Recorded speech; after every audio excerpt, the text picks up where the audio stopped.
Hand it off to you.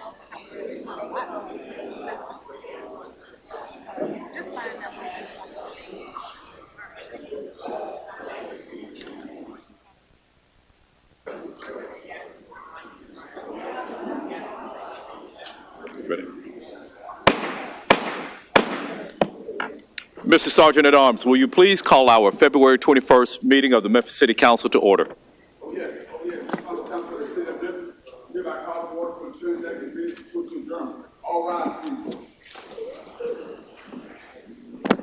I would like to recognize our chaplain of the day, Reverend Leonard Perkins. Patmos Island Community Church has been invited by Councilman Morgan. The prayer will immediately be followed by the Pledge of Allegiance. Reverend Perkins, please lead us in prayer. Thank you, Lord. Thank you, Lord, for the invitation. Let us pray.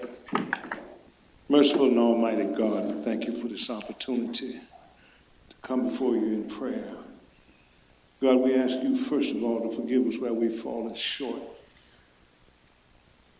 Thank you for the opportunity to pray for those who have given their lives and careers through serving our public. Thank you for those who have taking the time to educate themselves and to practice those things that help us to accomplish the common good. We pray, God, that you will preside over this meeting and bless those who have come here on their individual agendas. Help them to achieve their goals. As a collective body of citizenry, I pray that we all work together to accomplish those things that would make Memphis and the greater community of these United States of America a better place. We pray this in no other name than your darling Son. Amen. Amen. I pledge allegiance to the flag of the United States of America and to the republic for which it stands, one nation, under God, indivisible, with liberty and justice for all. Councilman Morgan. Thank you, Mr. Chair. And Reverend Perkins, you can stay on up here for just a moment. I've got a resolution for you and also just an honorary thank you. But I want to speak from my heart for a moment to council members and media and people in the audience. If you don't know Reverend Perkins, I hope you get to do. Over the last year, it's been a joy of mine in this job to experience new parts of our community and city and to meet people who have given so much to so many. And Reverend Perkins certainly is one of those. 23 years ago, he started his church in a busted-out, run-down house in humble beginnings, but the service he's given is greater than what appears on the surface. He served on our Air Force in the early 70s, and since then he has been a stalwart in our community for the veterans, the thousands of veterans in the Memphis and Shelby County area that just need a little bit more help than they're getting. If you've got a veteran that is living under an underpass and didn't quite get on the right footing when they got out of the service, you'd see Reverend Perkins there talking to them, engaging with them and helping them through the red tape and the bureaucracy of the VA or the hospital system in order to make sure that they were cared for, that they were heard, that they were understood, and they were put in the right hands and on the right footing. He has been an unsung hero of our community, especially in service to the veterans. I want to take this opportunity to say thank you, Reverend Perkins, for a life well lived and an example, shining example to all of us of what it means to love your neighbor.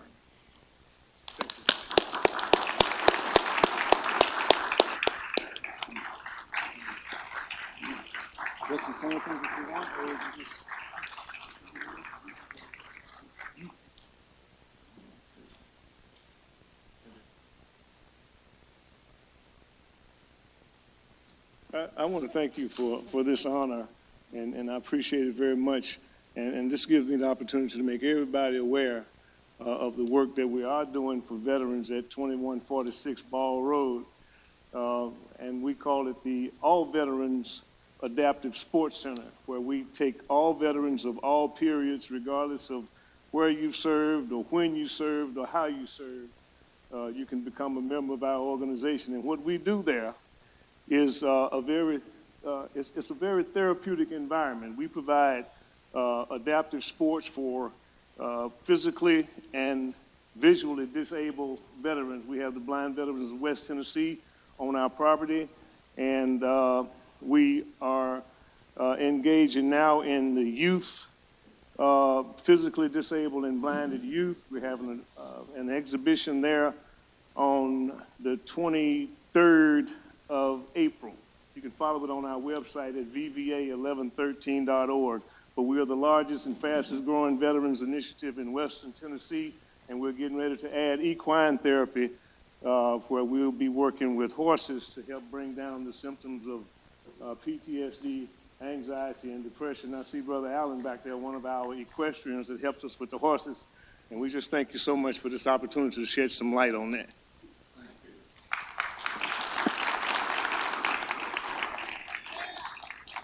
And if I could for a quick moment, if you've served in the armed forces and the reserves, will you please just stand and be recognized so we can just say thank you to everyone out here, and make sure to stop in and visit with Reverend Perkins at lunch one day.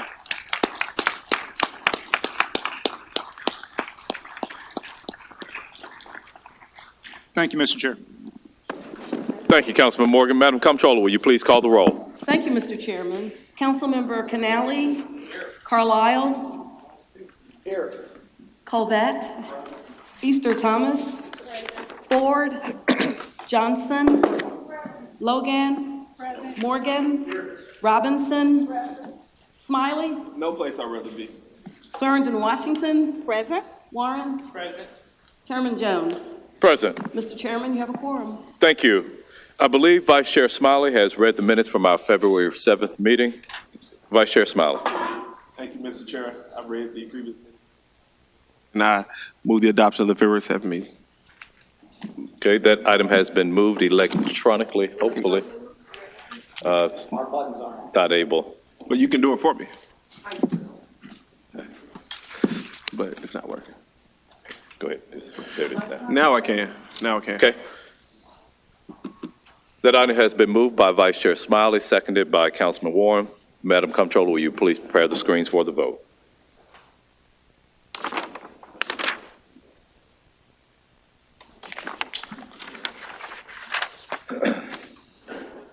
Canali, yes. Carlisle, yes. Colvette, yes. Easter Thomas, yes. Ford, yes. Johnson, yes. Logan, yes. Robinson, yes. Vice Chairman Smiley, yes. Swearingen Washington, yes. Warren, yes. Chairman Jones, yes. That item passes.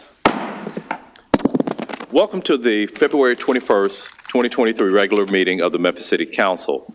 Comment cards are available for members of the public wishing to be heard on a specific item. Our Sergeant at Arms has agendas available up front. Please be mindful that all cards must be completed in their entirety, including the item number you wish to speak on. Cards that do not include an item number or are left blank will be held until the end of the meeting for the general comment section. All those wishing to speak on an item must turn in their comment card to the Sergeant at Arms before the item is called. As chair, I will only recognize citizens that properly registered to speak by submitting a completed comment card to the Sergeant at Arms. Speakers will not be permitted to engage in gossip, make defamatory comments, or use abusive or vulgar language. The chairman shall have the authority to terminate the remarks of any individual who is disruptive or does not adhere to these rules.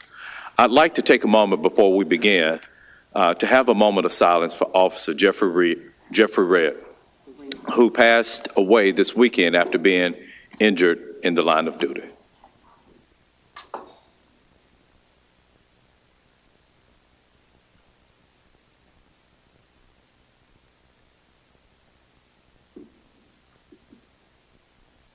Thank you. Madam Comptroller, items number 8 and 9 have been tabled. Thank you. And colleagues, I made an oversight in executive. Item number 28, as the maker of that, that's the one dealing with public facilities. I would like to hold it. I had a late meeting Friday, but it was after the staff had left, and then yesterday being President's Day, I didn't have a chance to submit item number 28. Didn't have a chance to submit the recommendations for us to have those printed. So if there's no objection, I would like for us to hold item 28 until our next meeting. Thank you. Okay. So without objection, item number 28 is held, and items number 8 and 9 have been tabled. Thank you. Madam Comptroller, will you please call item number 1? Is there another comment? Just 8 and 9. Upstairs? Sorry. No, just 8 and 9. Item number 1 is a resolution honoring the life of community builder Miss Georgia Mother King, a woman of achievement. This resolution is sponsored by council members Easter Thomas, Jones, Logan, Robinson, Swearingen Washington, Ford, Smiley, Johnson, Carlisle, Canali, and Warren. Councilwoman Easter Thomas. Afternoon, colleagues. City Good of afternoon. Memphis. Can I ask that if there are family and or supporters or workers who have worked with Mother Georgia King to please stand with us in this moment? Ms. Hagee. Okay. Thank you. Yes, ma'am. No, come with me as I read it. Yes, ma'am. Colleagues, whereas on occasion, the Memphis City Council honors and commemorates the lives of those who have served and heightened their community awareness. And Georgia Mother King is more than worthy of recognition for her distinguished works of advocacy, activism, and selflessness. Born February 17, 1940, Georgia Mother King began her life of activism at the young age of 20 and worked tirelessly as a leader in the Civil Rights Movement and the Poor People's Campaign in the 1960s. On a trip to New York, Georgia Mother King witnessed homelessness for the first time, and that experience ignited a flame that established the foundation for her advocacy. And as a young activist, she was a bold and fearless leader in the Southern contingency with the New Exodus Walkers on a march to the nation's capital to demand that lawmakers review the plight of the homelessness. And while on this journey, she was remembered for encouraging marchers to see it through. Thunder and high winds and heavy rains of Hurricane Hugo, and later said, "The Holy Spirit told me to put on my sanctified sneakers and keep marching." Committed to supporting homeless individuals, Mother King advocated to ensure access to necessities and spoke on behalf of communities and secured and received $250 billion in government funding for the establishment of homeless programs geared to assist those in need and being devoted to serving and protecting others. Mother King's scope of advocacy did not stop at homelessness, but broadened to capture the voice and the needs of the mentally ill, chemically dependent, and many more. And her efforts compelled her to establish the Memphis Bus Riders Union in 2012. 30-plus years of commendable activism resulted in Georgia Mother King being named the 1994 Memphis and Shelby County Woman of Achievement and the recipient of the 2018 MLK 50 Award. Her community affectionately refers to her as Mother King.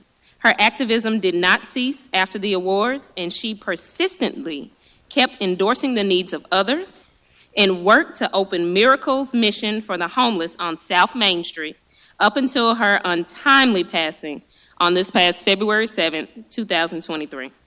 Now, therefore, be resolved that the Memphis City Council does hereby join with the family, friends, supporters, and the entire community in honoring and commemorating the life of esteemed community builder, Georgia Mother King, for her most notable achievements in a legacy of 60-plus years activism that continues to resonate in the hearts and minds of all citizens of Memphis. Colleagues and everyone who here with us today, can we please stand and just honor the life and legacy of Mother Georgia King?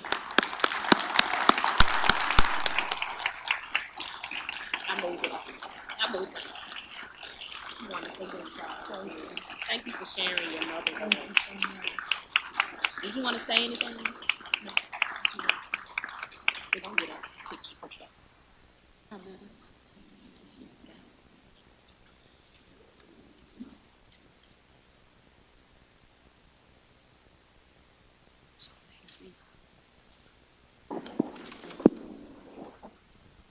And one last step before you move. I moved it electronically. Okay, That's thank so you. Magically. Okay, Madam Comptroller, will you show that item has been approved by acclamation? Thank you, Mr. Chairman. Yes. Yes. For the record, will you show that Councilman Covett would like to be added as a co-sponsor on that item? Thank you, Mr. Chairman. Madam Comptroller, will you please call item number 2? Item number 2 is a resolution to honor Desiree Robinson, founder of Cozy Corner, for being inducted into the Barbecue Hall of Fame. This resolution is sponsored by Councilwoman Swearingen Washington. Second by Logan. Councilwoman Swearingen Washington, you are recognized when you make it to the podium.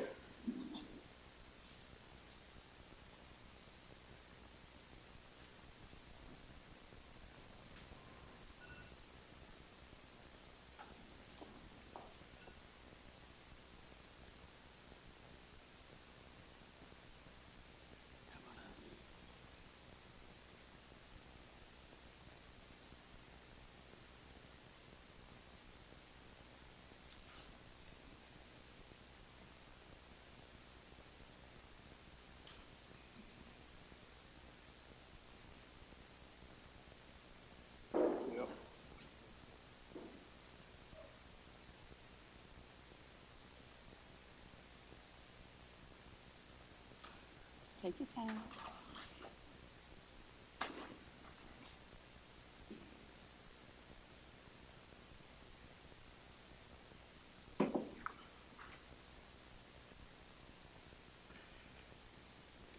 We are just ecstatic to be able to honor Cozy Corner, Miss Desiree Robinson, anytime we have our own that has been inducted, the only female that has been inducted into the Hall of Fame for barbecue.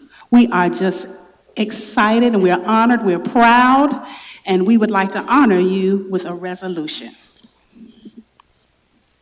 Whereas when worthy circumstances arise, the Memphis City Council has seen fit to honor citizens as well as endeavors that have served this community.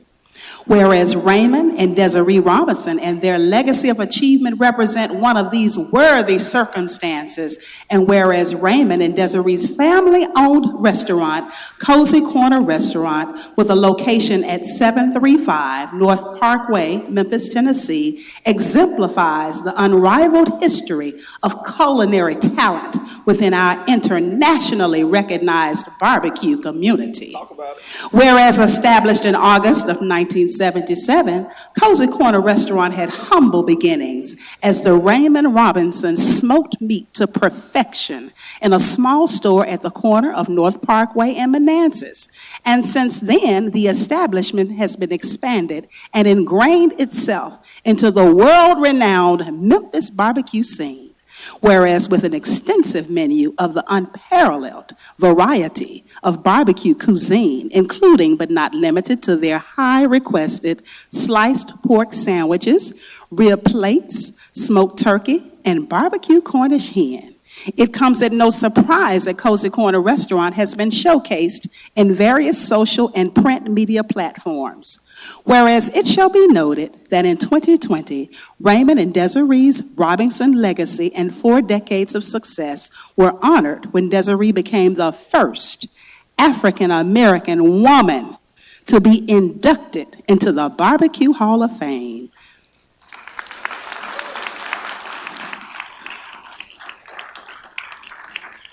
Yes.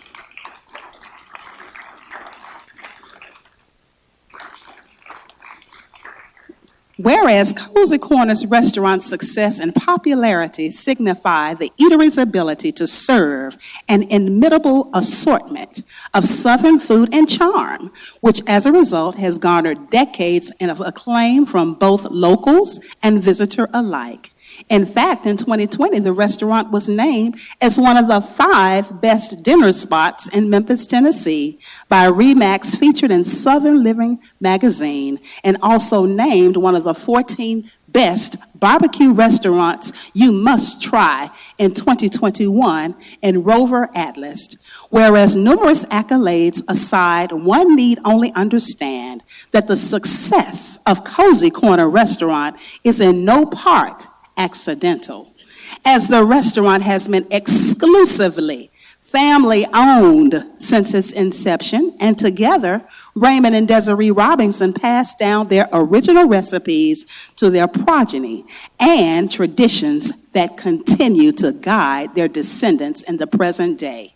Whereas as a result of Raymond and Desiree Robinson's hard work and dedication, Cozy Corner Restaurant is now synonymous with excellence, as well as zeal within the Memphis community.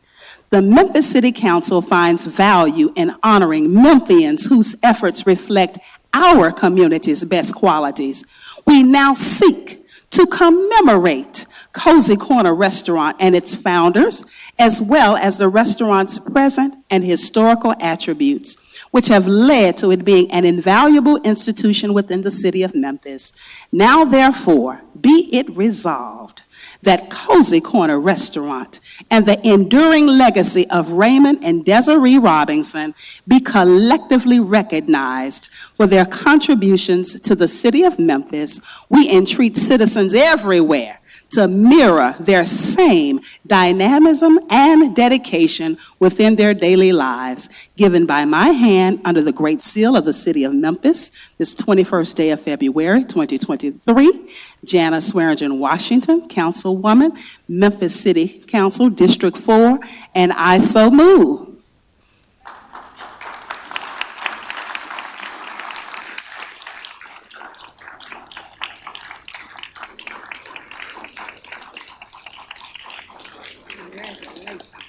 Thank you. Thank you. Just want to say thank you, thank you, thank you.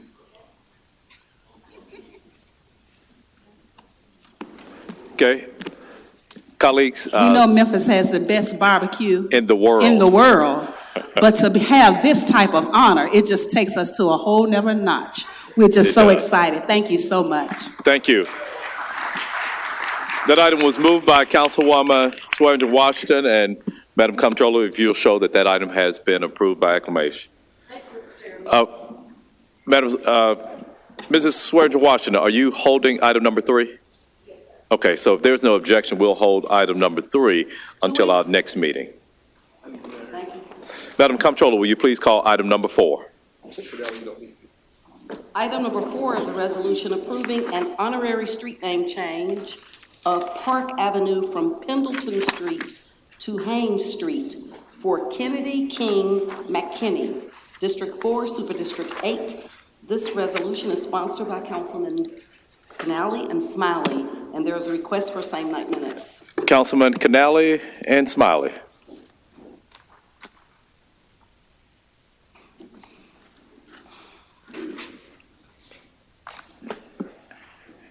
And Swearingen Washington.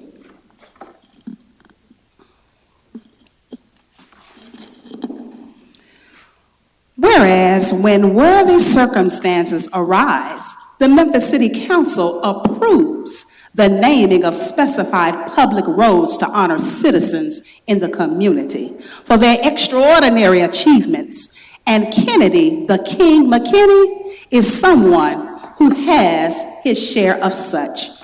And whereas Kennedy McKinney was born January 10th, 1966, in Olive Branch, Mississippi, to the late Robbie Mae McKinney and Joe Pete Bowen. He moved with his family at the age of 9 to Memphis, and at the age of 12 took up boxing in the Memphis Park Commission boxing team at the Memphis Fairgrounds. He trained under Coach Bevo Covington and became the Golden Gloves champion for the Mid-South region. And whereas Mr. McKinney graduated from Melrose High School, he joined the U.S. Army and was drawn to the Army boxing team, making the all-Army team. In 1985 through 87, he boxed in the U.S. Amateur Championships, finishing in the top 3 each year. In 1988, Mr. McKinney made the U.S. Olympic team and boxed in the Summer Games in Seoul, South Korea, where he won the gold medal in the bantamweight class. And whereas Kennedy McKinney became a professional boxer after the Olympics, he won his first fight by technical knockout in February 1989. By the time he retired in 2003, he had racked up a record 36 wins, 19 by knockout, 6 losses, and 1 draw, and held the following titles: USBA Super Bantamweight, 1991 and 92, IBF Super Bantamweight, 1992, WBU Super Bantamweight, 1995, and WBO Super Bantamweight, 1997. And whereas in August of 2022, Kenny the King McKinney was inducted into the Boxing Hall of Fame in Las Vegas, Nevada, along with such greats as Roy Jones Jr., Floyd Mayweather, and Ray Mercer. And whereas in retirement, Mr. McKinney now travels the country volunteering to speak with youth and often donates his time to various speaking engagements in Memphis, as well as spending time with his sons, Kennedy McKinney II and III, and his granddaughter. Now therefore be it resolved by the Memphis City Council of Tennessee that in recognition of his athletic achievements and continuing contributions, Park Avenue between Pendleton Street and Hayes Street shall be designated and always remembered as Olympian Kennedy the King McKinney Street. Be it further, absolutely give a round of applause.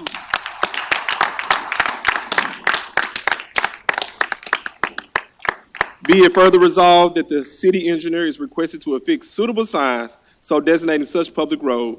Given under my hand, Councilman Smiley, the entire council. Congratulations.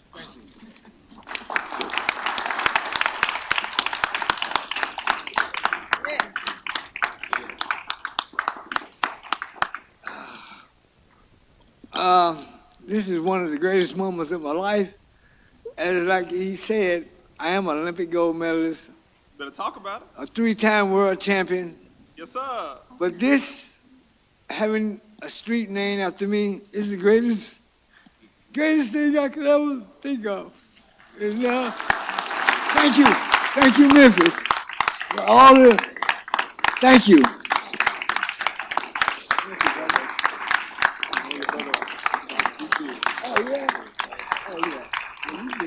I appreciate it.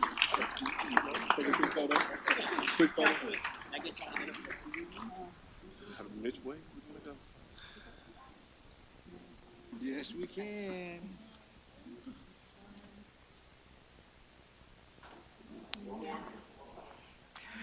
Mr. Chair, Councilman Warren. Mr. Chair, if there's any way we could get the signage department to put a pair of golden gloves on that sign, I think it would be most appropriate. Indeed.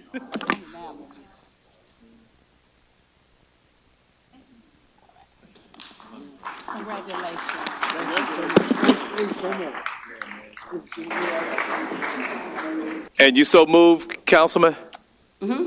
Okay. So, Madam Comptroller, will you please show that that item has been approved by acclamation? Yes, Canali and Smiley. Madam Comptroller, will you please call item number 5? Item number 5 is a resolution approving an honorary street name change of Democrat Road between Business Park Drive and Lamb Place for Shannon Brown, District 3, Super District 8. This resolution is sponsored by council members Carlisle and Robinson. Councilwoman Robinson, Councilman Carlisle.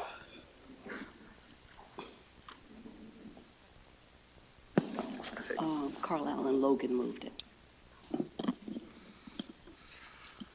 Good afternoon, colleagues. Good afternoon, Good everyone afternoon. here in the public. It's an incredible honor to stand here with such a great Memphian and all the things that you've done, not only in your community, but for our economy, for the business. It's just an honor to be with you. Whereas whoa, that was loud, y'all. Whereas on occasion, the Memphis City Council has seen fit to honor citizens who have served this community, Shannon A. Brown is one such citizen whose contributions to the city of Memphis are certainly worthy of recognition. Whereas Shannon A. Brown is a graduate of Memphis's own Westwood High School.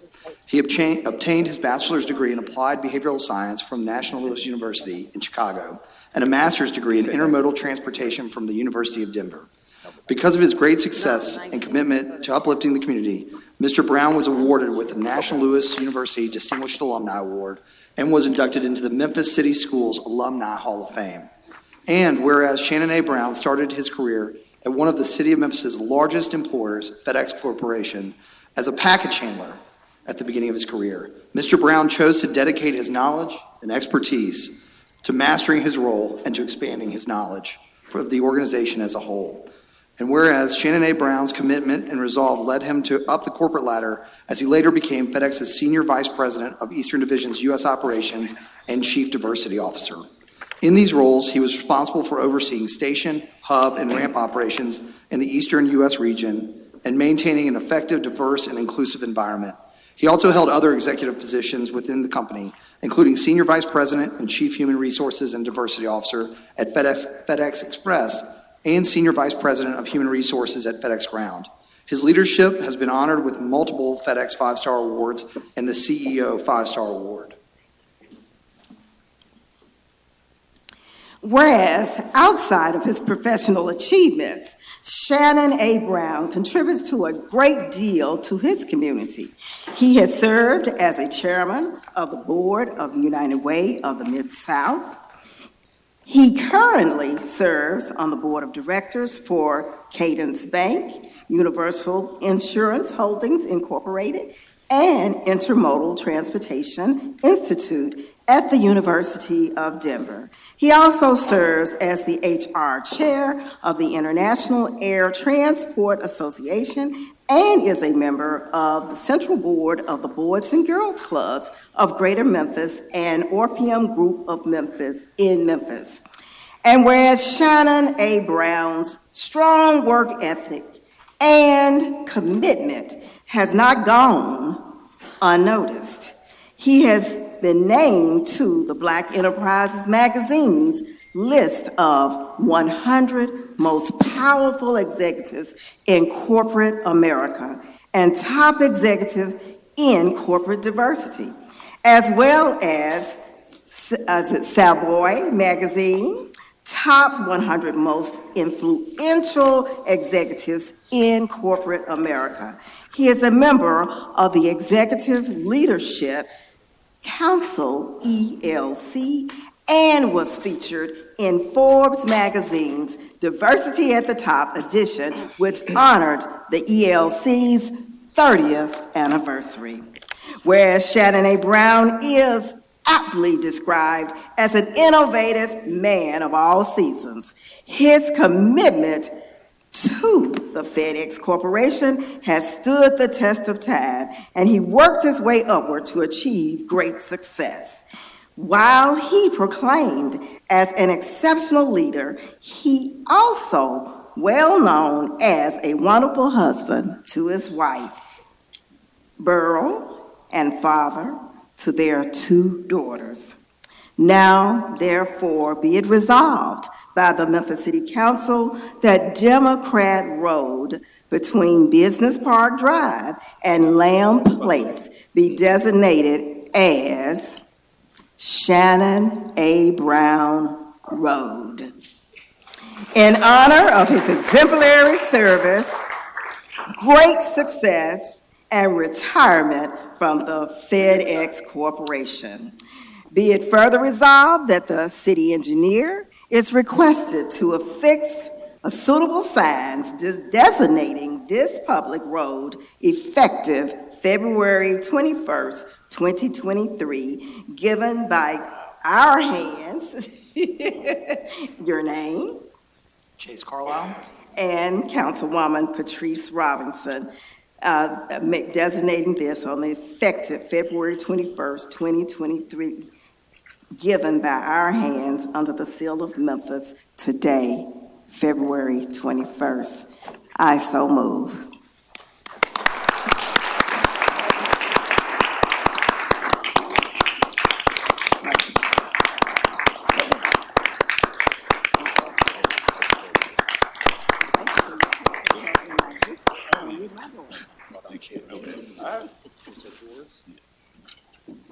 Well, thank you very much. Well deserved. Councilwoman Robertson and Councilman Carlisle for sponsoring me for this great honor to have a street name after me, and also this wonderful council. Thank you all very much. I've spent all my life trying to make Memphis a better place and tried to make Memphis a place where you can be proud to live. And I spent all of my career trying to ensure that those 700,000 FedEx employees around the world was treated fairly, had a great opportunity such as I've had, and put programs in so every one of those hub employees can get a degree free of charge at the University of Memphis.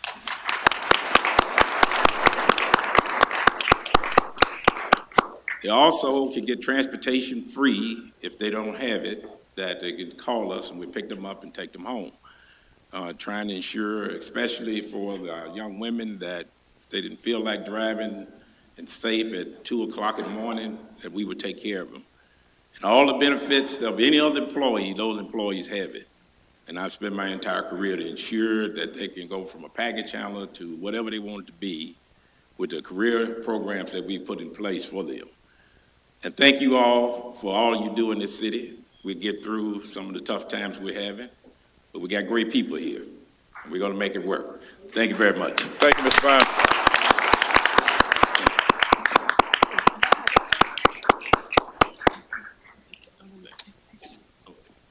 Madam Comptroller, will you please call item number, oh, no, not yet.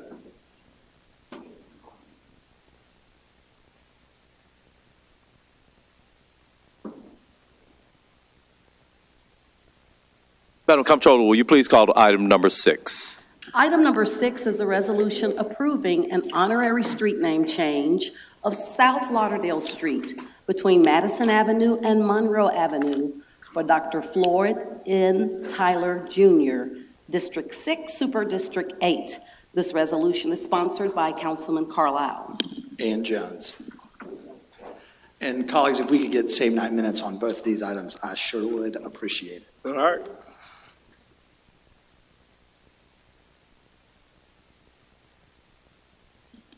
While Floyd's family is making it down, this is certainly a very bittersweet opportunity. For those of you that didn't know Dr. Tyler, he has an incredible legacy left behind him, not only in his family, but in his work in Memphis. Floyd and a couple of his colleagues, some of them are sitting in the back, created a model that we call the Memphis model. It was an opportunity for Black equity to go into large-scale projects, things like One Beale, where you typically wouldn't allow somebody that has $10,000, $15,000 into a significant deal. And Floyd Tyler and Mr. Burroughs, who's making his way up, and DeMar Roberts created a fund which they would stand behind so that we could have diverse opportunities, both from a demographic standpoint, but also a net worth standpoint. And it really is something that needs to be done on future projects in Memphis and around the country.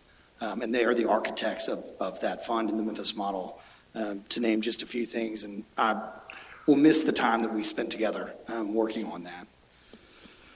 Whereas on occasion, the Memphis City Council has seen fit to honor citizens who have enriched the community, and as a treasure to his family and friends, Dr. Floyd Tyler is one such citizen whose memory is certainly worthy of honoring. And whereas the Memphis community lost a valued citizen and leader with the passing of Dr. Floyd Tyler, he was a visionary, a leader, a father, and a vital part of the city of Memphis. And whereas Dr. Floyd Tyler was ambitious and hardworking, these attributes were reflected early on in Dr. Tyler's life by his relentless pursuit of knowledge and higher education. Dr. Tyler was a proud graduate of the legendary Memphis Central High School class of 1986 that he shares with Councilman Jones.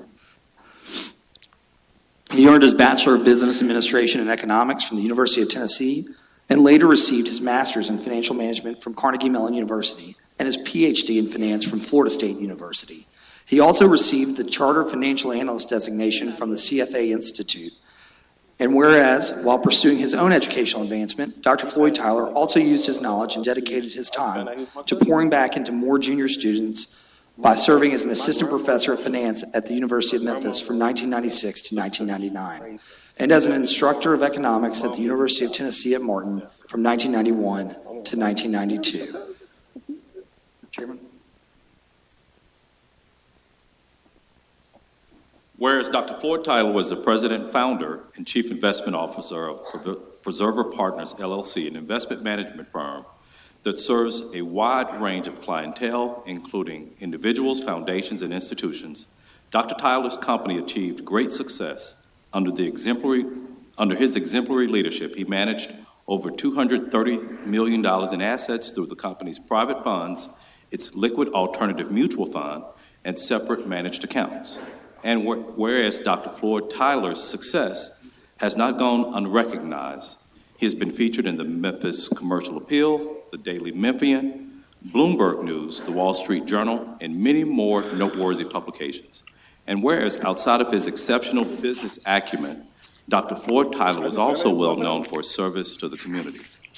He was determined to use his expertise to find ways to close the wealth and education gap in underserved communities.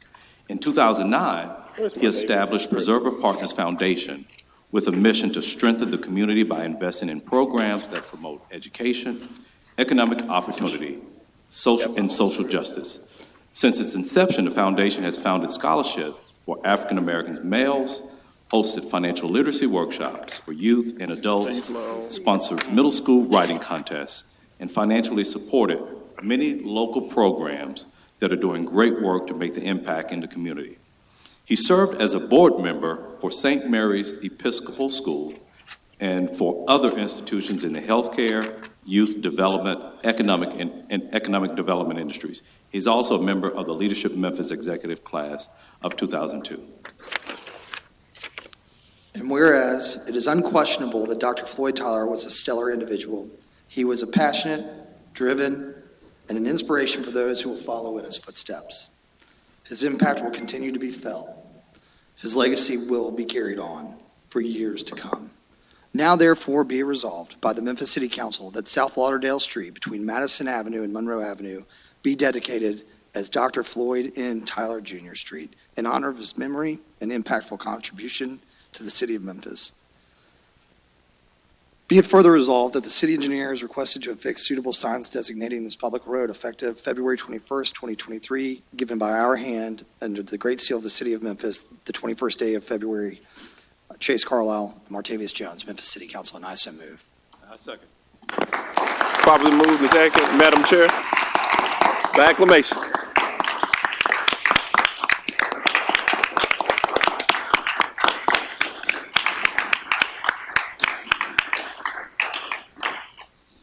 On behalf of my father and Preserver partners, I'd like to say that I appreciate this honor.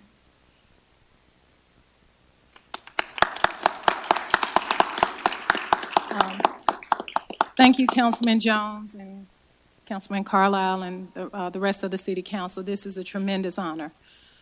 Floyd devoted a lot of time, a lot of energy, a lot of passion for the city of Memphis. He did great work to close the wealth gap, financial literacy, education.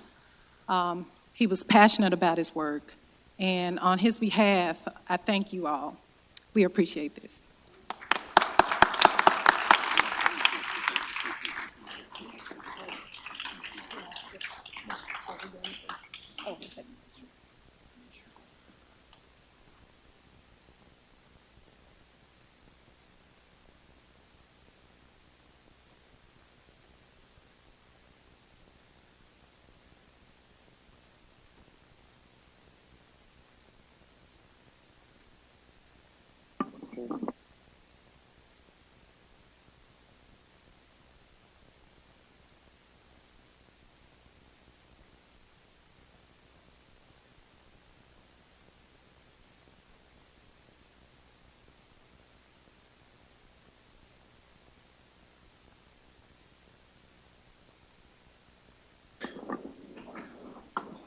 Thank you, Madam Comptroller. Could we please call item number 7? Item number 7 is a resolution thanking Officer Tina Shaw for her service to the city of Memphis. All council districts, this resolution is sponsored by Chairman Jones. And Councilwoman Johnson. Thank you. Chairman Jones, you are recognized. As amended. Good evening. It is an honor to stand next to our hero. It's truly an honor. And today, on behalf of all the city council members, we just want to recognize you. And we're giving you a resolution, and it reads, whereas on occasions, the Memphis City Council sees fit to honor individuals who have impacted this community in significant ways, and Officer Tina Shaw is one such individual whose contributions to the city of Memphis are certainly worthy of recognition. And whereas Officer Tina Shaw was born and raised in Memphis, Tennessee, her educational journey began at Trinity CME Church Preschool, where she was taught about the importance of compassion and helping others in need. With those principles in tow, she went on to attend Valentine Elementary and Snowden Middle School, where her gifts and talents blossomed. She was an active member of the band, playing the clarinet and piano. She graduated from the legendary Northside High School in 1993, where she was a majorette and a member of the school track team. Upon graduation, Officer Shaw continued her education at the Concord Institute and State Tech, where she pursued a degree in criminal justice. And whereas Officer Tina Shaw experienced coupled with her desire to make a difference in our great city, led her to enroll in the Memphis Police Academy in 2007. After successful completion, she became an officer of the Memphis Police Department in 2008. Since that time, Officer Shaw has completed several specialized courses, including Introduction to the Incident Command Center System, the DUI Detection and Field Sobriety Testing, Memphis Police Cyclist Course, Courtroom Testimony, Drafting Service Warrants, and many, many more. At this time, I'll let you continue. Whereas Officer Tina Shaw has been trained in crisis intervention and has served on the crisis intervention team for 7 years. Her performance in this area has not gone unnoticed as she was the recipient of the Lifesaver Award. Recent events have shown that Officer Shaw's ability to intervene in a pivotal moment in crisis is nothing less than exceptional. Many of us were able to witness firsthand Officer Shaw's skill as an officer, as well as the compassion for others that was instilled for her long ago. And whereas Officer Tina Shaw's willingness to serve the people of Memphis and be present for others in their lowest moments serve as an inspiration to us all. Her actions on that fateful day is a reminder of the impact we can all have in our city when we stand together and lend a helping hand to one another with compassion and empathy.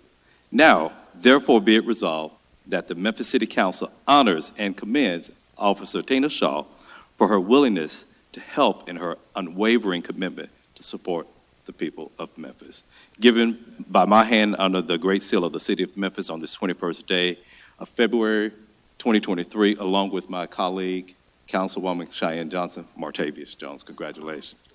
And all of the City Council.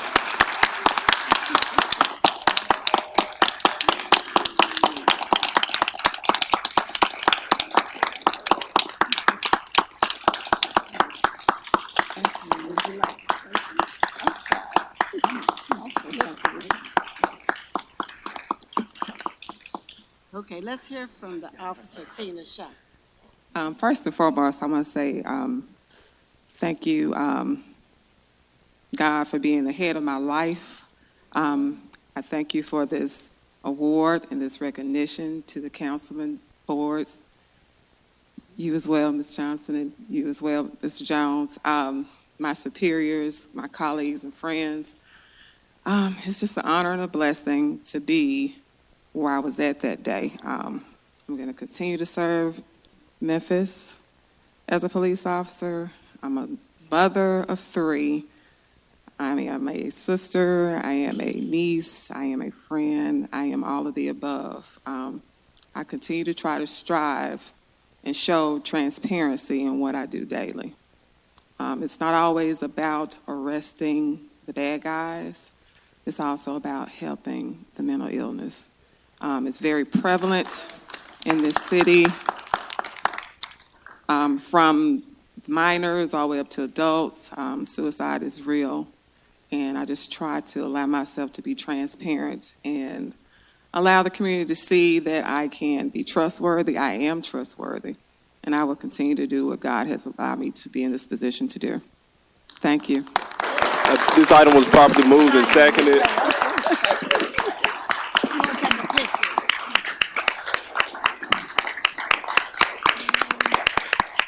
Madam Comptroller, did we show this item properly approved by acclamation? Thank you.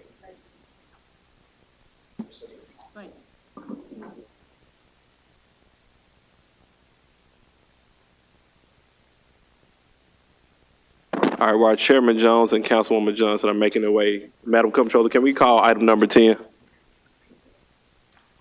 Item number 10 is a resolution pursuant to Chapter 9.6 of the Memphis and Shelby County Unified Development Code, approving an amendment to a planned residential development at 7424, 7530, 7556, and 7580 Raleigh-LaGrange Road, and an adjacent parcel. This resolution is sponsored by the Division of Planning and Development. The case number is PD 22-25.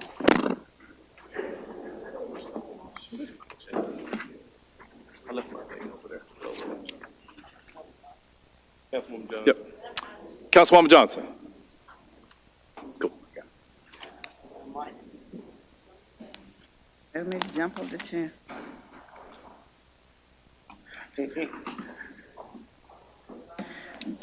Chair, that item came before committee and received a favorable recommendation, and I so move. Okay, well, electronically, please. Mm-hmm. That item has been moved by Councilwoman Johnson, seconded by Councilman Warren. Recommendation. Seeing no members in the queue to speak on this item, Madam Comptroller, will you please prepare the screens for the vote? Number 10. Number 10.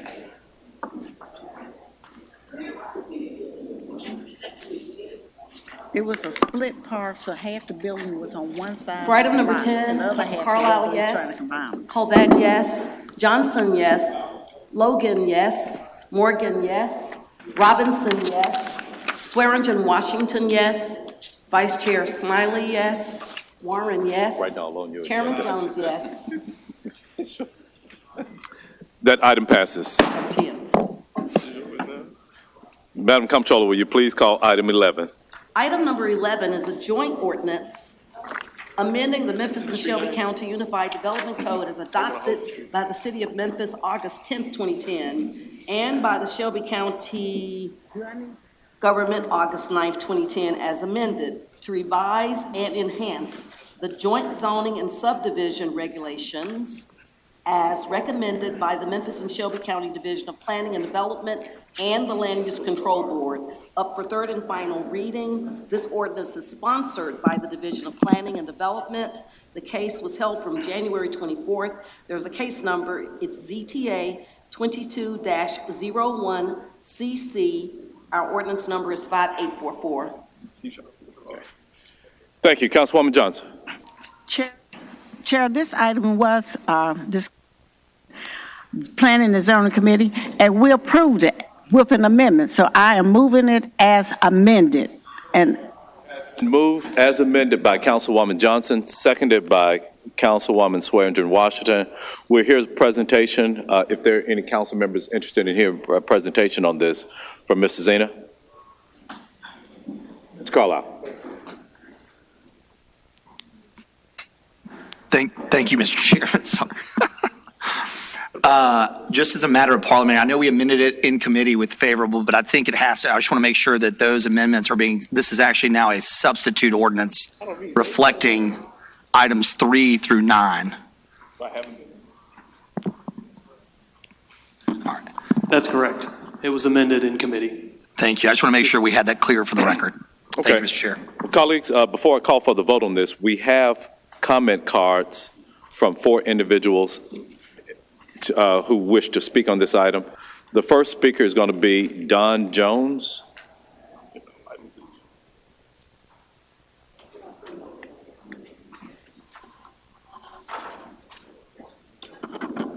Thank you, Mr. Chairman. Let me introduce myself. I'm Don Jones. Mr. Jones, could you, I guess you're so used to speaking over there. If you could speak here at the main podium. Be happy to. We have a PowerPoint presentation that we want to present, but. Okay, well, you have 2 minutes. Can you present it in 2 minutes? Okay, yeah, you can do that after your remarks. Please provide your name and home address for the record, please. Thank you, Mr. Chairman, members of the council. Don Jones, 1763 Peach Avenue, Memphis, in the Evergreen Historic District. I'm fumbling around here to get you a copy of our PowerPoint presentation because it looks like it'll be difficult to get that done in the allotted time. If staff could help us for the presentation. Thank you, Mr. Chairman. With me today are other members of the Midtown Memphis organization, of which I'm a member. We'd ask for them at this time to stand and show that we are here. We've been working very hard with the Division of Planning and Development since September. We represent neighborhood interests in the greater Midtown area, and I'm going to walk through my presentation very quickly. We are with you today to respond to one specific part of a very large zoning text amendment. That is a request to add three housing types into a zoning district known as RU1, stacked townhouse, large home, townhouse. You've helped us with large home and Stack Townhouse making that a special use permit. Thank you very much. We respectfully request that you do the same with the townhouse. The RU1 district runs throughout the city of Memphis. As you leaf through my pages, you will see a number of cases where RU1 is prevalent zoning in Speedway Terrace, on the east side of Tresvent, in the area known as Pasadena Place, Sherwood Forest, Orange Mound, Depot area, and Alcee Ball. These are large areas, and this unit type, as we've identified it in the UDC, allows between 3 and 8 units in one consecutive building. This can be a very large building. It might fit on a small lot, but it may also contain many, many lots in the middle of your residential districts. If you brief through my pages, you'll see examples of some townhouses south of Union Avenue behind the Outback. That's a 4-unit complex. You will also see in the lower right-hand corner a bit of an infamous project off of Jefferson to the west of Cooper. You can see how large a townhouse can be. It sounds pretty small. 3 to 8 units, not that big a deal. It can have a very significant impact in the middle of developed single-family and duplex areas. RU1 allows duplexes and it allows single-family residential. Your time expired. Thank you. Almost a minute ago, but we have colleagues that are in the queue, and I may have some questions for you once we hear from the others here. But Councilman Carlisle and Warren, did you want to hear from the speakers first? Okay. Our next speaker is Robert Gordon. Good afternoon. Good afternoon. Please provide your name and address for the record. Robert Gordon, 1594 Harbert Avenue, 38104. I'm on the board of MidtownMemphis.org. We're a coalition of more than 15 historic districts, neighborhood associations, and neighborhoods. We have people from the neighborhoods here. I'm going to state the neighborhood names. Some people couldn't make it, but if you wouldn't mind to stand when I call your neighborhood. Speedway Terrace, Glenview, Roselle Annisdale, Lenox, Lees Woods, East End, Evergreen, Central Gardens, Annisdale Park, Annisdale Snowden, Vecca, Crosstown, Vecca is Valentine Evergreen, Crosstown, Hind Park, Cooper Young, Pasadena Place, and also the Memphis Heritage Organization. We're pro-development, pro-affordable housing, and pro-attainable housing. Our intention is to support the UDC and its intentions. We've had a very respectful and productive dialogue with the Department of Public Development. We bring a pretty well-endowed brain trust to these matters of city code and zoning, and Mr. Zena and his department were able to understand the relevance of our suggestions and intentions. He agreed with us many times, and we've agreed with him many times. Where we could not agree is a minor but important point, and it's about public notice. Our feeling is that because the style of housing that is new to the zoning, because the style of housing is new to the zoning, townhouses, then like the other two styles that are being introduced with this CTA into RU1, this one should also require a special permit. I want to note, as John pointed out, townhouses are a minimum of 3 connected homes. So that's going to be a minimum of a 60-foot wide lot, larger than the normal lot. It's going to require extra parking. And we feel like neighborhoods should be able to be aware that this type of zoning, this type of building is coming in. Because this is being treated as a zoning amendment, there's not that public notice now. If this were a zoning change, those neighborhoods would be made aware. So we feel like since it's an amendment and not a change, then the neighbors deserve the notice they would get through a special use permit. So we're asking for a special use permit and to limit the placement of these lots to arterials and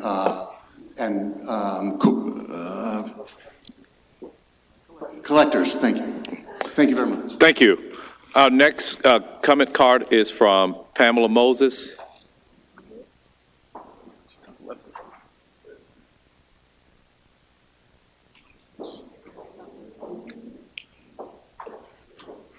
Before I speak, just like y'all have some questions, I have a question too. So I need my questions answered before I leave today. My name is Pamela P. Moses, 2383 Jackson Avenue.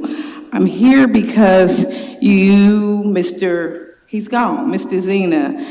For some reason, y'all think that y'all don't have to respond to everyone in the community, but that is not the case. I want you to know that according to the law and Google, that a democracy is a system of a government by the whole population and all the eligible members of a state, typically through elected representatives. So you, Mr. Worth Morgan, Councilman Morgan, you, Ms. Michaeline Easter, you, Councilman Ms. Ford Moses, Canale. is this related to item number 11? Yes, it is. Please don't interrupt me unless you're going to give me my time back. No, I don't have to. It is the discretion of the chair, but you need to address your comments. My time's running. Not to individual council members, but to this item at hand. Is that a part of Robert's Rules of Order, sir? It doesn't matter. So we're not following Robert's Rules of Order? It's the discretion of the chair as part of Robert's Rules of Order. And who's the parliamentarian in here? I'm the parliamentarian. Okay. Yes. Okay, as I was saying, a democracy includes all people, and I've contacted my elected representatives who think they don't have to call me back, and that's a problem. So Mr. Zena did call me back, and Councilman Logan did call me back. Councilman Patrice Robinson did call me back, but my elected representatives didn't, and I want the record to reflect that. What I have to say is that we have plans for Hollywood, which encompasses Hind Park, parts of Overton Park, Hyde Park, Parmashaw Park, and parts of College Park. That's what the Shelby County Property Assessors has it defined. I've done my history and my research, and I would appreciate it if the city would include all people, including us, which is Hollywood, North Memphis, which it says on the Google Maps, in your plans for the future, because we have plans in the community that need to be addressed. None of you were at the Blue Oval meeting today, and that's a problem because there were Ms. other Moses, people there. your time has You expired. took some of my time, so can I please have? No. No. No. No. Ms. Moses. The next comment card is from Gordon Bowen.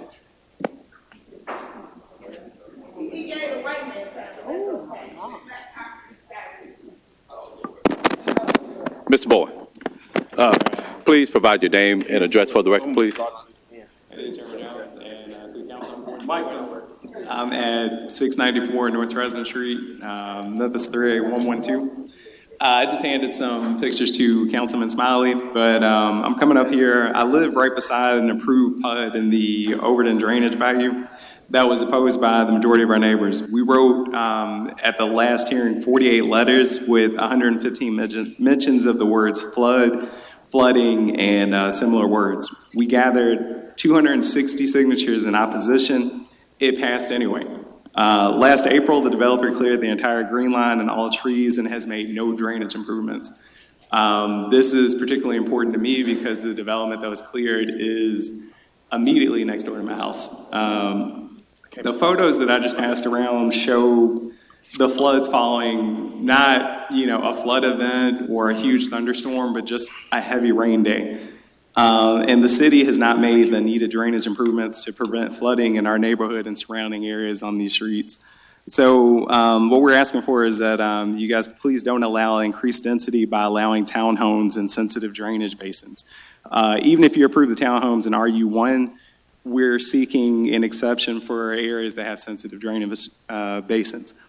Land use, in our opinion, we feel has not been very helpful once developers go too far, and we've paid thousands in foundation repair on a 100-year-old home that never needed it before we moved in. By the end of our needed projects, we're expecting to spend about $30,000 to $40,000 in needed repairs to help with flood mitigation. Last year, land use, they're continuing to push through this, even though they gave us assurances that they will work with the surrounding neighborhoods in the next coming year. So what we're basically asking for is they honor that promise. We don't approve this, and they come back and work with the neighborhood in the upcoming year. Thanks. Thank you, Mr. Bourne. We have Councilman to speak, Councilman Carlisle, followed by Councilman Warren. Thank you, Mr. Chair. Sir, could you come back up really quickly? You just finished up. The gentleman that just spoke.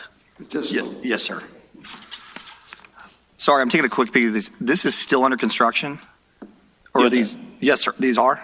These are photos. Is the project that caused this flooding still ongoing construction? It's still ongoing. Okay. They just, Yeah, this is I hear you. So I want to separate two things. I want to talk about the zoning in a second, but that's a construction enforcement issue because they should have had a drainage plan and they should have had mitigation plans that would go on anytime dirt starts moving. And it doesn't, I don't see anything. Like I don't see I don't know if they had a SWIP plan. I don't see any bales out there, hay or anything that would have mitigated water runoff. So if your group will look in from a construction enforcement standpoint, my guess is I'm not out there, but I think there are going to be damages and I think there are going to be fines, just from what I've seen. well, we reached out to Planning and Development and Land Use. Oh, I think Mr. Zeno wanted to say something. I'm sorry. Hang tight for me. I just want to, yeah. We will get with the Division of Engineering and look into this, see what needs to be put in place. Yeah, thank you. Anytime anybody goes, whether it's a townhome or anything, anytime you start moving dirt, there's all sorts of environmental requirements, especially when water's in play and you're moving what's called the law of natural flow, which obviously you guys have gotten deep into. Yeah. I don't want to say that I hear your position on townhouses, and we'll get there in just a second. From where I'm sitting, this is, whether they were building single-family homes or whatnot, this is a lack of, Mr. Zena, did you want to? Mr. Ragsdale just informed me, we have an active enforcement case on this. Yeah. So, and I would tell you too, is coordinate with them, but if I were a homeowner that is impacted, I would potentially prepare for damages against the developer directly. I think from a civil standpoint, you probably have a case, especially if they're found to be in violation of the code and they've been notified. But if you'll get my contact information, hey, Liza Brown, can you give him my contact information? I'll help try and follow up. I hear you. That's terrible. That I don't think is a zoning issue, but it's more of a construction and enforcement issue. But I just want to make sure, if you don't mind, I'm going to make a few comments. So if I hear all four of you, your issue is the townhomes. I'm very familiar with the project on Jefferson that you referenced. Here's my rub. The majority of the neighborhoods that you listed are all in historic overlays and they're protected by landmarks. And so this does not pertain to those neighborhoods. Is that correct? Because they would still have, well, I just want to make sure. I just want to make sure. If I pull a construction permit, hold on, I got Zena here for a reason, team. Well, now, let's finish. Anything in a historic overlay that has any sort of exterior improvements or new construction must go for review before landmarks, yes or no? That's correct. So if I were going to build a row of townhouses in any one of the neighborhoods that were listed that are actually formed as historic overlays, there is a public oversight board and opportunity for public input so that height and exterior finishes can be weighed in on. That's correct. And might I also add that in most cases where we would have townhouse developments, there would be a subdivision required. So that's another step of public notice and oversight that would be subjected to any proposal. Only if there was not a prior subdivision before, correct? That's correct. Yeah, so that's the only nuance. Here's my real issue is, you mentioned affordable housing. When you've got affordable housing developers trying to develop and you add additional red tape to them, it starts to become very problematic. When they have to go through, and I'm not saying this is my discussion with 2 or 3 different CDCs who actually would like to see this be built by right, because when we say affordable housing, it often comes off as institutional multifamily as opposed to small subdivisions or pocket neighborhoods that have a variety of housing, including potentially townhomes, single family, duplexes, right, and quads. So I worry, I hear your concerns, but I don't think any neighborhood that you listed is impacted by this because they are protected by their historic overlays. The other neighborhoods, and a lot of neighborhoods I see you shaking your head, but the director of the Division of Planning and Development stance is adverse to yours on that. But I don't want to add red tape to organizations in particular that are seeking affordable housing that creates a cumbersome process as they are, it requires attorneys, there are all sorts of things that go on to filing a special use permit, including just time. And I'm not sure that that is appropriate when we're trying and we're desperate for affordable housing. So I'd like to hear your case back that that's not a negative impact when the historic overlays are all protected. Anybody, any one of the four of you, whoever wants to take the cake. Well, I hear what you're saying, and I respect that stance, but the development that I just showed you pictures of that was approved, in terms of affordable housing, what is being proposed in that development is dwellings that are about $175 to $200 per square foot. So if our aim is to try to get affordable housing in the city of Memphis, I don't think they're caring about it in the right way. I hear you. That's one. We're talking about one case, and I understand again that for you personally and your neighbors, but your impact is construction, not zoning. Again, whether I were building a McDonald's or a housing development, your issue is moving dirt in the construction process and them being bad actors during that process, not necessarily the end result. So I'm just curious again. All the neighborhoods you listed are protected. I know I'm beating this home, but this seems to be the major rub. If I may, Councilman. Please. Not every district, not every neighborhood that I showed you on my PowerPoint is in fact in an historic district. I made the point of going through the zoning code to show you where RU1 is. It doesn't just exist in Midtown. Sure. It exists North Memphis, South Memphis, west of Midtown, east of Midtown. It's in Depot. It's in any number of neighborhoods that are not protected by an historic district overlay.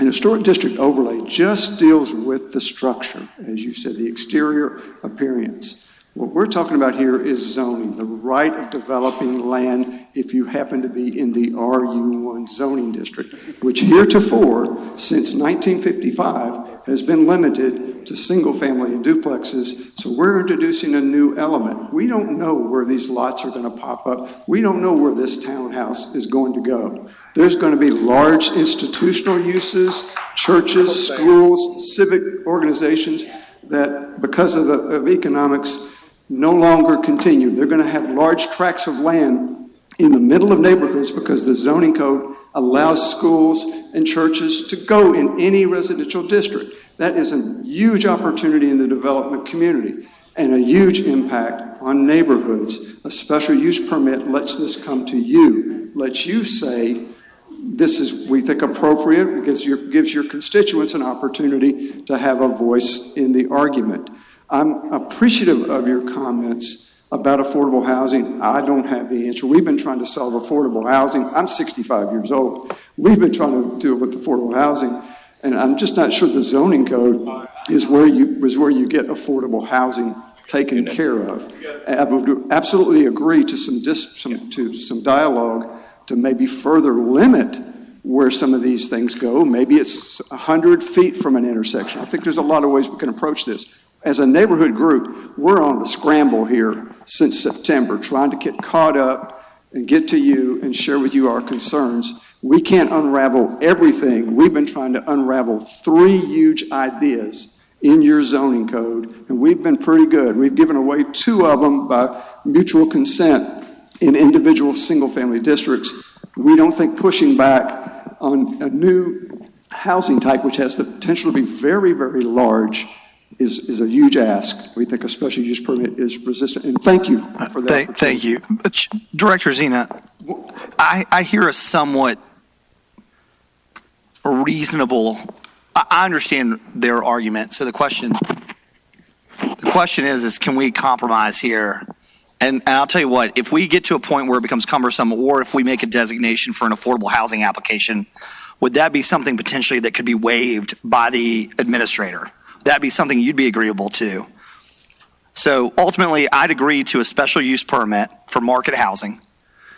But if it's designated affordable housing at the discretion, and we can work on the language, but at the discretion of the administrator, so that they are not, so something cumbersome and burdensome is not placed on them, that could potentially move forward. Is that something that you would be agreeable to?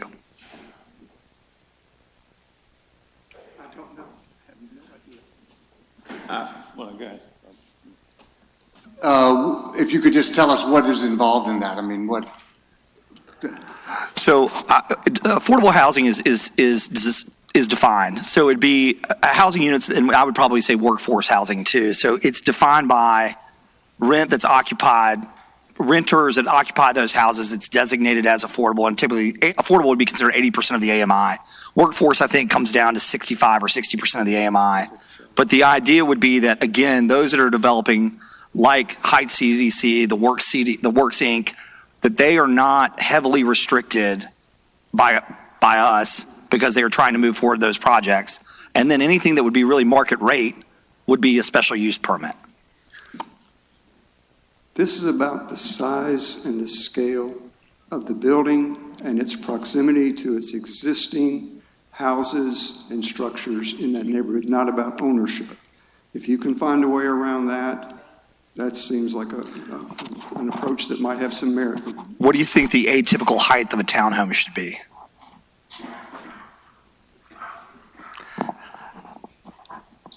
Why don't you give me a height and width that triggers that review? We've got the width in the code, John, and we've worked closely with them. Each unit has to be 20 feet width, and you understand by definition they have to be at least 3.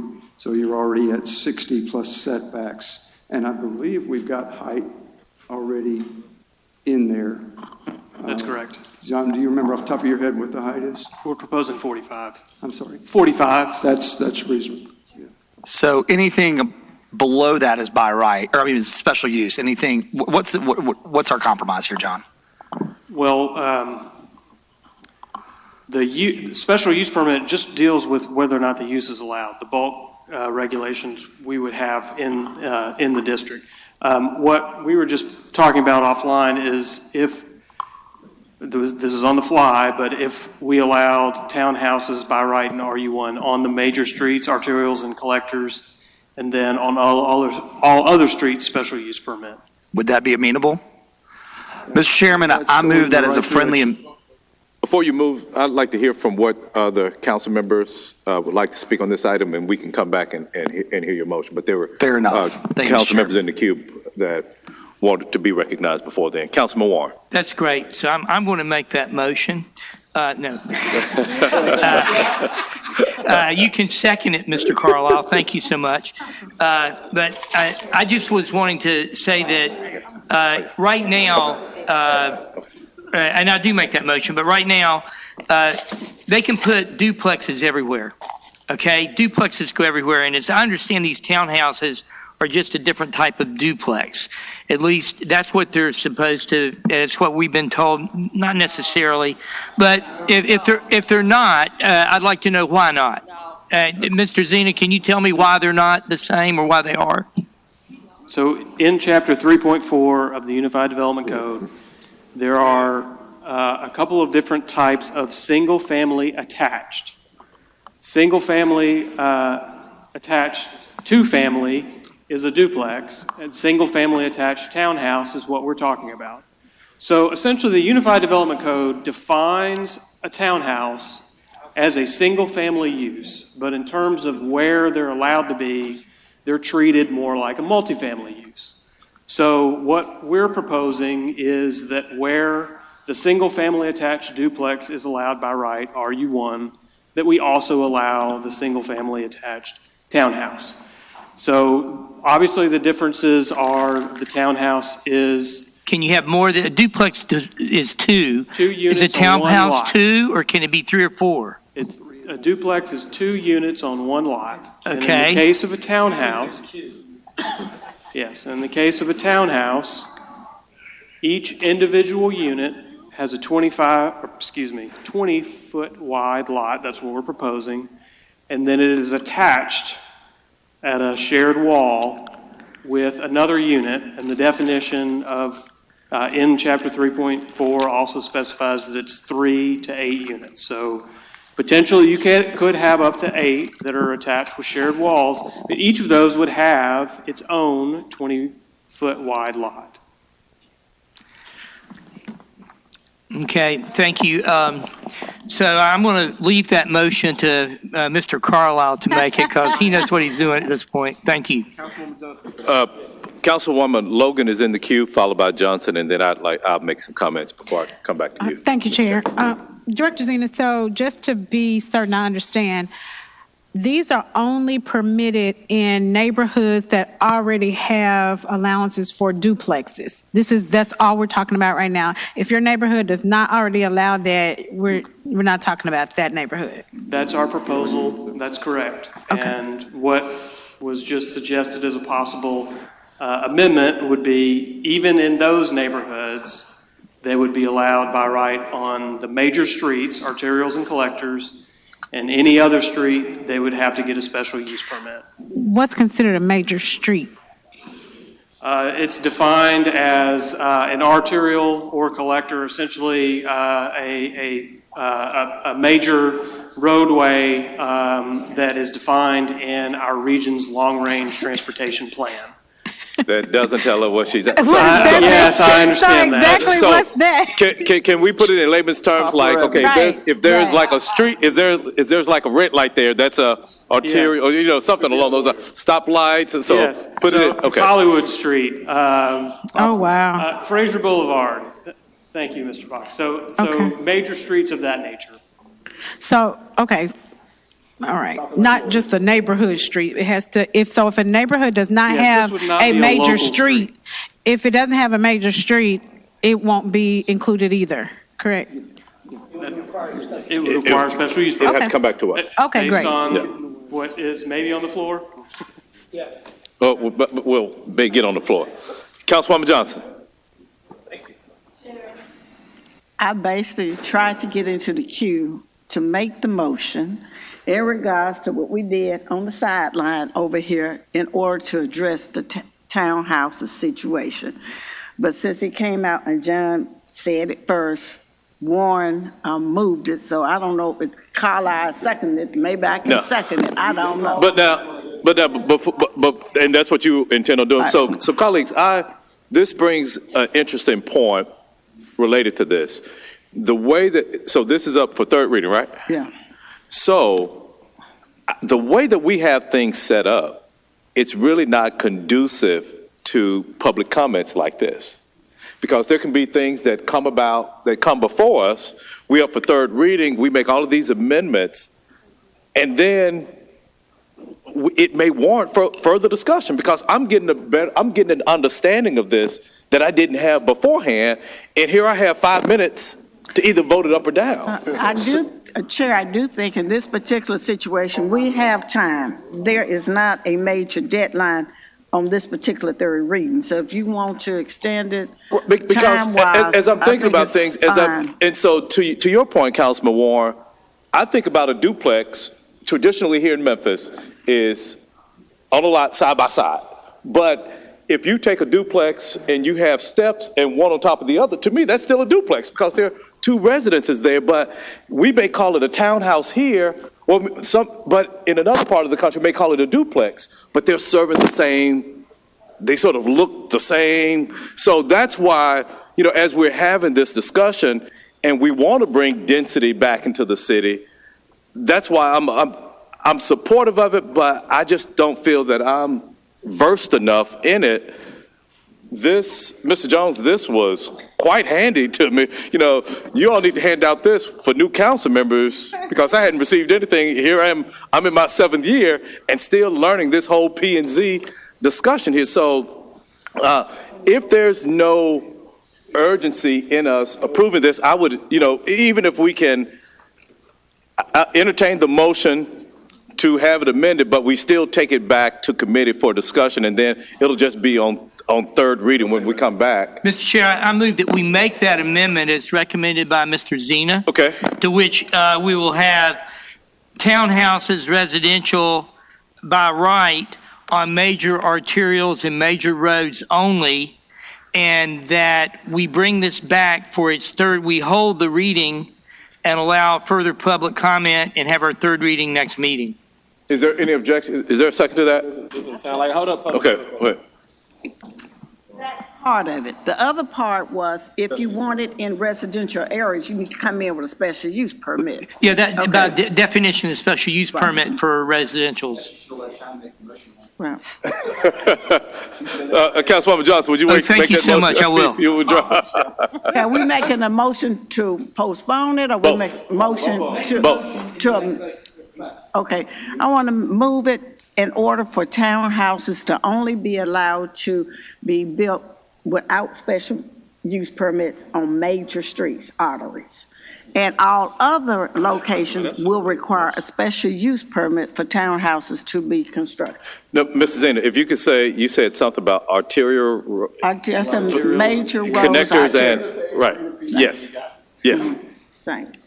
Mrs. Zena. Okay, well, Townhouses would be an allowed use by right on arterials and collectors in the RU1 district. All other streets in the RU1 district, they would be allowed by special use permit. second. So moved by Councilwoman Johnson, seconded by Councilman Warren. Now we move it to hold it with objection to next week. Without Okay, objection, so- hopefully. I was just going to add, since it's in third reading and now that it's been amended, typically and traditionally after second reading, DPD treats it as if it is going to become what it is, so they can already, that used to be somewhat the rule of thumb, I think in the UDC, correct? After second. That's the pending legislation doctrine. We're not observing that in this case at the moment, though. I would observe it for that language. I think that's the issue. Here's what I would suggest. Look closer to the mic, please. I would suggest we go ahead and vote it, bring it back for discussion. If you don't like it, then pull it off for the minutes. But I'd tell you to go ahead and get it moving if you want to protect and have the intent of the body be in place. Your call. I'm good either way. Well, I don't think that there's any intent for us to modify it. I'm just saying, to modify it materially. It's just for more discussion That's and what for the council members question who was. are not as versed in this area was to what learn it a little was. bit more about this and to ask questions as opposed to being asked to vote on this. And, we can do it with same night minutes at the next meeting if we are talking about the time aspect of it. Yeah. Okay. So if there's no objection, this will, we have made the amendment and we will have it in committee, discuss it, and then bring it down with same night minutes for its third reading at the next meeting. Thank you. Okay? Thank you. No objection to that? No. Okay. Great. Thank you, everybody, for that discussion. Public, thank you all for bringing this to our attention. Yeah. Thank you. And Mrs. Zena, just, and so something that I just learned here in part of that discussion, when we bring it back, when the comment of sensitive drainage basins came up, I need to learn a little bit more about that was presented, that was discussed by a member of the public. Absolutely. Okay, thank you. Madam Comptroller, will you please call our consent agenda, please? Thank you, Mr. Chairman. That would take us to item number 12, up for second reading. Ordinance number 5848 is sponsored by council members Carlisle, Canale, and Smiley. Item number 13 is also up for second reading. The ordinance number is 5849. This ordinance is sponsored by Councilwomen Easter Thomas and Logan. Item number 14 is also up for second reading. The ordinance is 5850. This ordinance is sponsored by Councilwoman Logan. Item number 15 is also up for second reading. The ordinance number is 5851. It's sponsored by council members Smiley, Canale, and Carlisle. Item number 16 is up for second reading. It's ordinance number 5852. It's sponsored by council members Smiley, Carlisle, and Logan. Item number 17 is up for second reading. Ordinance number 5853 is sponsored by the Memphis City Council. Item number 18 is an ordinance amending ordinance number 5367 of the Code of Ordinances, City of Memphis, Tennessee, adopted on August 10, 2010 as amended, known as the Memphis and Shelby County Unified Development Code, to authorize a zoning use district reclassification for land located at the northwest corner of Killarney Avenue and Airways Boulevard, plus or minus 1,363 feet north of Tennessee state border line by taking the land out of the residential single-family R-8 use district and including it in the employment and conservation Agriculture Use District.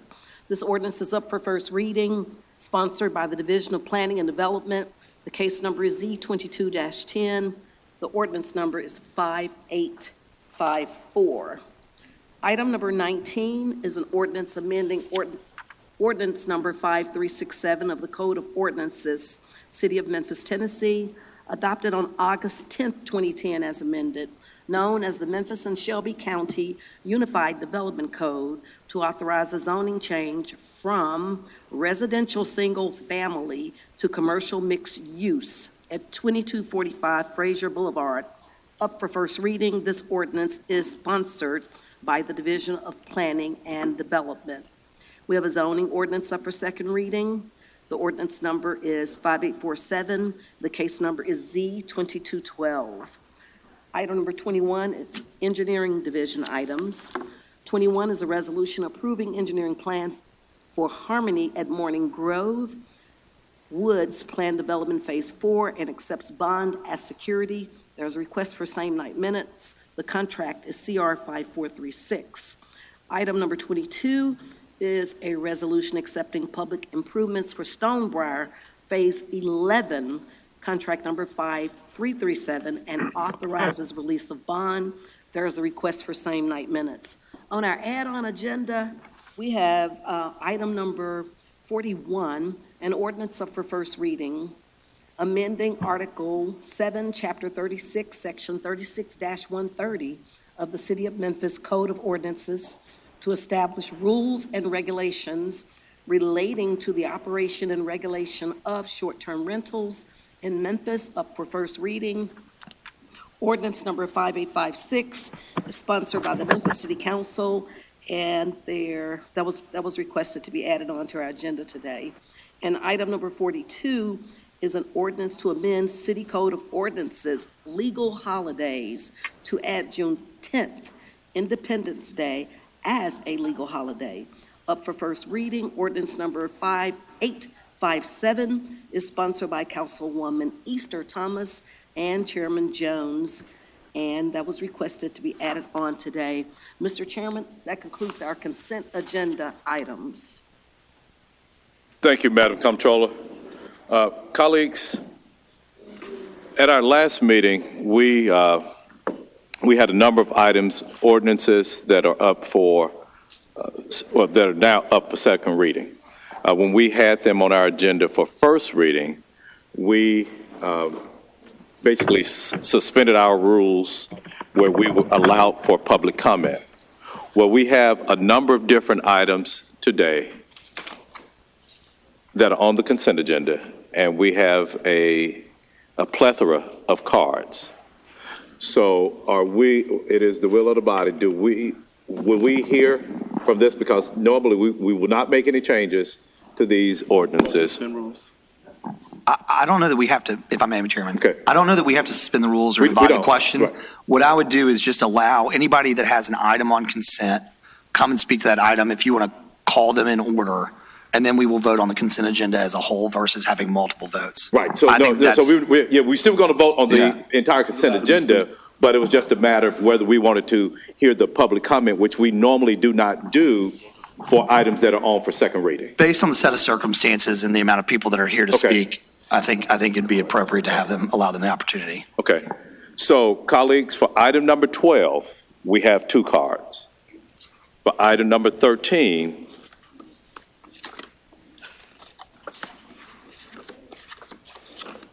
we have 8 cards. And if you recall, there was a gentleman that was in town from New York that we invited back, but he's on the phone to speak. So we have 9 for item number 13. Item 14, we have 6 cards.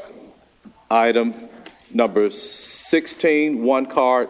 17, 3 cards. 18, 3 cards. And then 20, 1 card. So one thing that I'm going to do, Chairman's discretion, I'm only going to permit a person to speak on 1 item. So if you submitted a card to speak on multiple items, I'm giving you the opportunity to pick which one you want to speak on. And Mr. Chairman, if you want, it's your right, it's your discretion. I would say I'm okay if you want to increase the time or allow people to talk on, while they're called for one item, if they want to address the consent as a whole, so to speak, if they wanted to touch on both items within their 2 minutes, I think that would be appropriate Okay.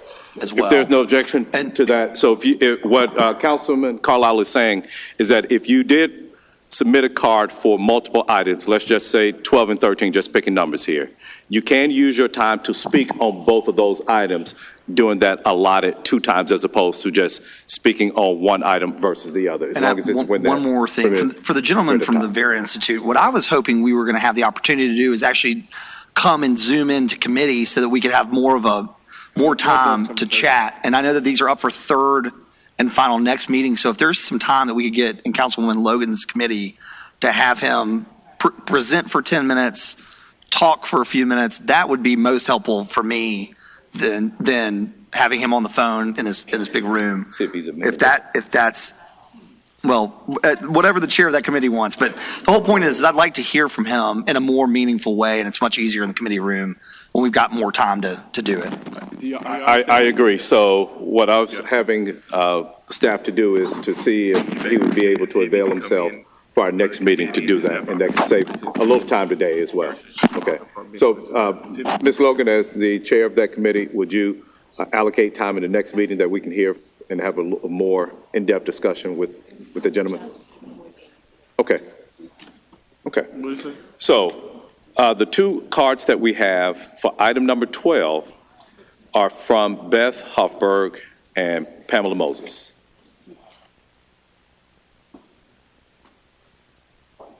And please state your name and address for the record before you begin your comments. Thank you. My name is Beth Hoffberg. I live at 717 South Riverside Drive in 38103. I will speak on more than just number 12, so thank you for that opportunity.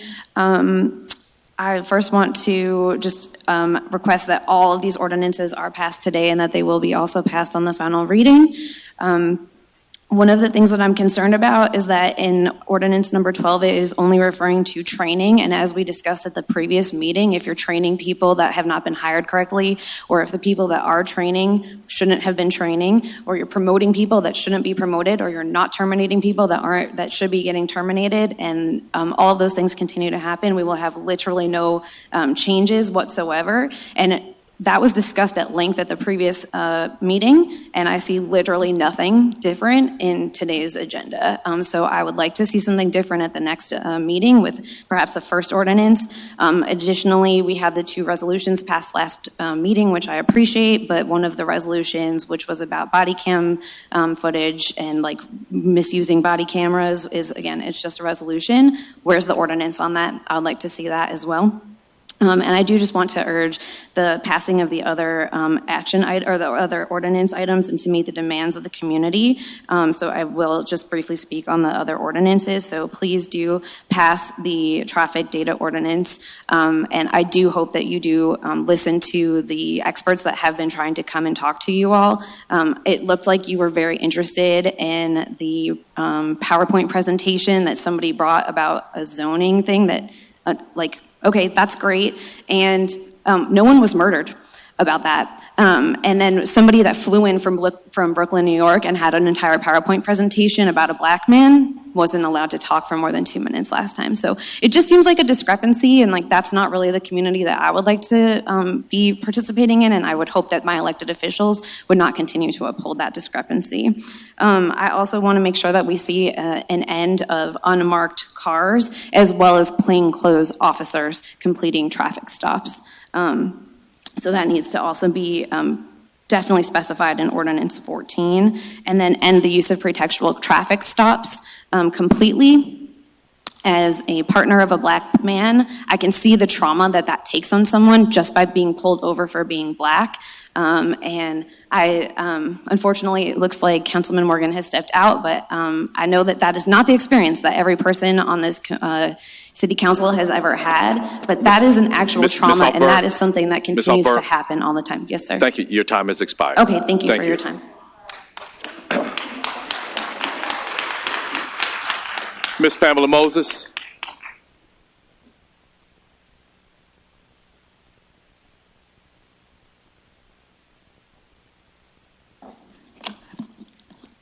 Y'all done brought P. Moses out, 2383 Jackson Avenue. I'd appreciate the fact that you pledge allegiance to that flag, the American flag, every time you start these proceedings. Please do not disrespect me by violating my First Amendment of freedom of speech here in the City Council. That'll be the last time a mic gets turned off on me. The police need proper training, and if I or other activists in Black Lives Matter are not involved in that training, it's not gonna work. And that's just how it is. Is that Carolyn Mason? Is that, no, you look like her, but that was a good police. She knew how to fight real crime, just like Tony Armstrong and other folks who have left. But y'all need proper training, and it's gonna come from community participation. No matter how much you try to exclude the community from the process, we here. This is what democracy looks like. That's a white woman telling you about y'all hurting a black man. This is what democracy looks like. And if you don't like it, then maybe you shouldn't have ran for public office. You represent everybody in here, and you have an obligation and a duty to represent what we want, not what you want. We don't want no planning without us, Mr. Zena. I need for you to talk to me. I'm gonna be respectful, but I'm gonna be disrespectful when you disrespect me. Because my grandma taught me if you want respect, you got to give it. And I've never disrespected anybody that didn't deserve it. I want y'all to listen to the constituents in here, and I want you to understand that we need public safety. That officer you just praised, why you didn't make her chief? You went out that way to Atlanta and got her, or the mayor did. C.J. Davis needs to be held accountable. That would not have happened. You got a real-time crime that sees everything, and you should have been paying attention. This is what democracy looks like.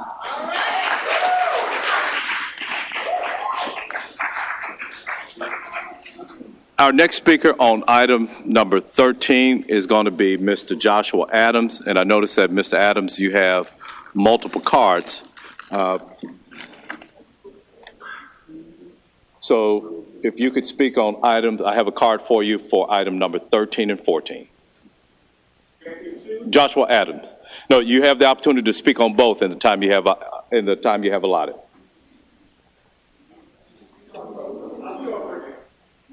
No, it's not what he's saying. Yeah.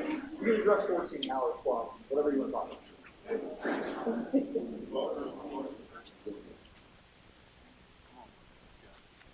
about.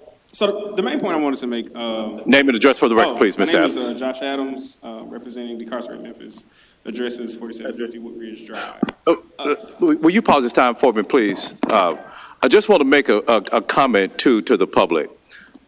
When we have items up for second reading, there are no amendments made between first reading and second reading.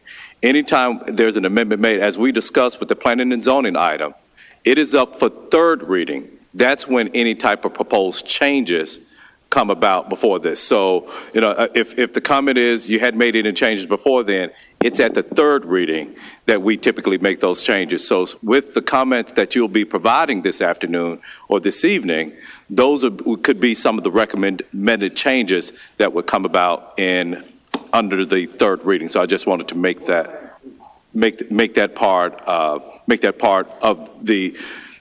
point to the audience, because you're saying that we haven't made any changes. That's why I just wanted to explain that. Thank you, Madam Comptroller. He was right at his 2 minutes. Okay. So one thing that I wanted to point out was that Darshawn Holiday, Daniel Jefferson, and Brandon Weber were all people who were had their lives either taken or endangered by police in unmarked cars or in plain clothes. Most notably, I would mention the tactic that was used during the shooting of Darshawn Holiday. He was boxed in by unmarked cars at a gas station in a neighborhood that I have spent time in the neighborhood. I wouldn't want to be boxed in by any unmarked cars at a gas station in that neighborhood. And so we know that this tactic endangers people's lives. Police officers usually use that tactic. They say the person hit their car and then the police officer opened fire on those people. And so one thing that I wanted to mention from this morning during the committee meeting is that after Councilman Smiley asked C.J. Davis for a policy to prevent more people from being beat to death or more people being hurt by police, Councilman Warren responded that with this allusion to some sort of balancing act. And considering that what we're trying to prevent is people from being beaten to death, the question becomes like whether or not you consider that the police have progressed any past 1827, right? Where they use these stark violent tactics to control and create this illusion of safety for people. And so continuing the practice of using these violent tactics and using secret police in unmarked cars and plain clothes is either a gross act of incompetence or it's an act of willful oppression. And what we want to do is make sure that we're ending that practice of using unmarked cars and plainclothes officers, and that we continue to reduce the amount of interaction that people have with police in this city.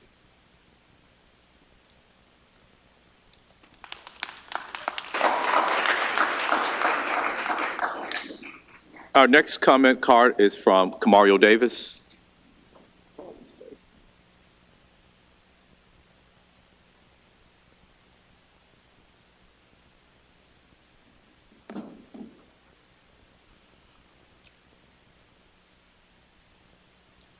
Mario Davis, 158 Vance Avenue,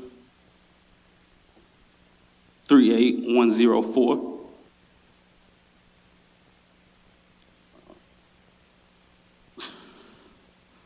I would like to thank you all for the steps that you have taken and are going to take to address this heinous act. January 7th, Tyree Nichols was savagely beaten. January 10th, he passed away. January 26th, 5 Memphis police officers were charged with his murder. February 3rd, a 6th officer was fired and another officer suspended. To date, there are at least 10 candidates whom all seek the people's vote to lead this city in the near future. At least 3 candidates have announced their intention to run since that tragic incident happened. Not one candidate for mayor has introduced a plan to address the culture that allows these incidents to take place in our communities. You better talk about it. Our police chief said herself, it's not policy, but it's the culture that allows the policy to rot and be abused.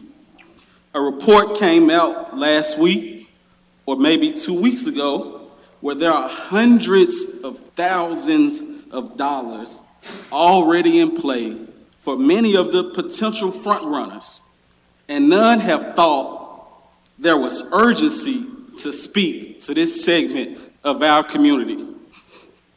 Are we, as young African Americans, the minority in a city where we are majority, that disenfranchised? I would say to my activist friends here, I believe that this council would do everything that it can within the parameters of its allowed powers. You may need to bring into your focus these candidates and even the current administration, as everything that is presented before us is coming from this council. We need to start showing up for them as well. Mr. Chairman, I am saddened because the leader of my city, who I served as a member of his transition team, community advisory board, has not stood up for me. Me being every young person, black, white, whatever you are, who is at risk of becoming Tyree Nichols the instant we leave our homes. Mr. Mayor, it's time to step up. If you want to go down,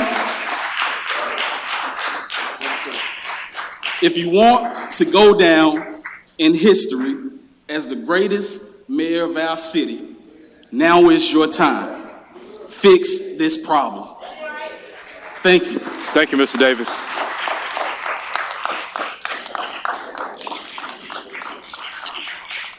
Our next comment card is from Joy Fairfield.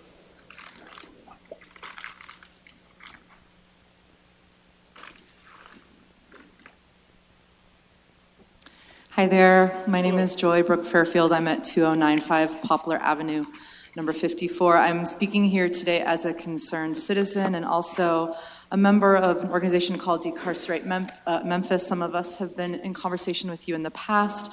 As I think you know, we have been doing a lot of research. We have been volunteering our time to dive into archives, both publicly accessible files here in town and on the internet. Just for fun, just because we care. We're doing a lot of research. I'm a college professor. I like research. So I'm going to share with you some of the recent things that I have found. We spent a lot of time recently looking for any evidence that turn signal lights being broken or burned out brake lights have any real public safety issues or have there's any evidence that they result in accidents, and we have found almost no indication that those kinds of things result in any kind of accidents. Mechanical failures like those cause accidents about 1% of the time. So there's really not a big public safety issue with the kinds of things that people are often stopped for in pretextual traffic stops. It's very clear that the real traffic issues are speeding, reckless driving, drunk and drug driving, and distracted driving. These kinds of small things, lights, cracks, windshields, they really have almost no public health issues. That's from the National Highway Traffic Safety Administration studies in 2001, and then 2005, and then 2011. Another thing I know from the research I've done on the internet, including the deep bowels of Reddit, is that cops know this. They know that there's actually not a big public safety issue with these things that they're stopping for pretextual stops. They understand that it's a manipulation tactic, that they're engaging in to control drivers that they see as bad guys. I want to remind us that I'm a teacher, and under Jim Crow, sorry if I'm white-splaining folks, but under Jim Crow, there were laws that said that white people got to go first at four-way intersections. So they would actually make traffic more dangerous while people peered into other cars to see if they were black people or not. I think that what's happening today with the cops is a continuation of that, and it's a way that the South has trained LEOs to think of poor people and black people as requiring surveillance and control at all times. Can I give one more quote before I go? Just one quick citation of a number before I go. The chance of cops being killed in a traffic stop is 1 in 3.6 million. The chance of a cop being killed in a traffic infraction is 1 in 6.5 million. Despite this, they still say they fear for their life. Well, we have found that if you get rid of these pretextual stops, you get rid of 40% of their traffic stops, which would put their chance of getting harmed in about 1 in 10 million. So if we're not concerned about citizens, let's think about the scared cops. 1 in 10 million, good shot, they'll survive. Thank you for your comments. Our next speaker is Cassandra Fawn.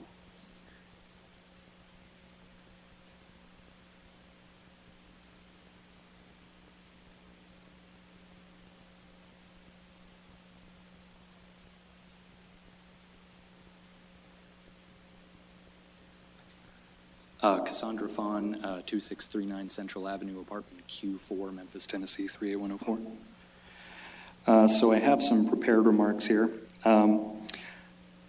What happened to Tyree Nichols, and indeed the unnamed hundreds and thousands of other Memphians harmed and killed by MPD during traffic stops were entirely preventable? As such, this community demands action. Given that 7 have been injured or killed since November 7th, by MPD, and given that multiple of those deaths and injuries occurred in relation to traffic stops, it is imperative that the demands of this community be met in their entirety. As it regards Resolution 13, while this ordinance is absolutely a welcome step in the right direction, it is unfortunately sorely lacking in its current language. Changes I sincerely hope can and will be made on third reading. This ordinance's current language does not go nearly as far as the community demands regarding the end of pretextual traffic stops, particularly because it does not explicitly preclude the use of traffic stops for driver's license status and expired insurance status, which together comprise on average 31% of all traffic stops in Memphis within a given year. It is particularly a demand of this community that police be removed from traffic enforcement altogether, a model which has already been instituted by a number of cities across the nation and across the world. If this body is truly committed, as I'm sure it is, to ending the horror of totally and completely preventable deaths at the hand of the state and at the hands of MPD, it will amend the language of this resolution to effectuate that change, to ensure that MPD are removed from traffic enforcement. And as it relates to Resolution 17, the community sincerely appreciates the introduction of this resolution, and we ask that Resolution 17 be passed in its current language without amendments. Thank you so much. Yep.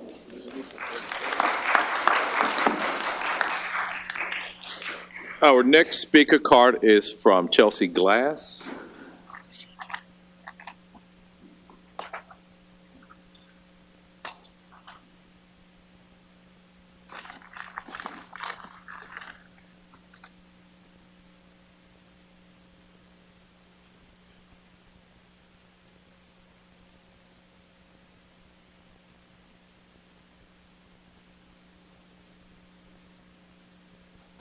Hello? Oh, gosh. Name and address for the record, please. Chelsea Glass, 1350 Concourse Avenue. The last time I was here, I heard a lot of conversations about being concerned for the betterment and the enrichment of the Memphis community, and a lot of conversations actually kind of persisted around children. So one thing that I wanted to share is that children have actually been shot and harmed and killed by the Memphis Police Department. So I don't know if that is something that has really sat with y'all. Like if y'all think about the fact that a 15-year-old was shot by MPD last year, but I have a 14-year-old son. And that is something that truly does not sit well with me as a parent, knowing that I could send my kid out into the world, whether he's doing right or doing wrong. I want to know that my baby is going to come home to me.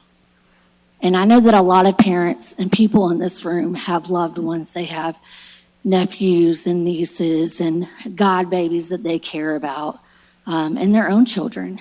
And I know that that's something that Michael and I, or Councilwoman Easter Thomas and I have discussed in detail. Like, she's a parent, and this is something that is important to her. But I just want to ask that when we had these conversations, we remember who we're talking about and we remember what we're talking about. And while this is a policy conversation, this is about people and about saving lives. So the more lives that we can save, the better. So all in all, I'm asking you to look at increasing some of the language in the amendments coming up, or in the ordinances coming up.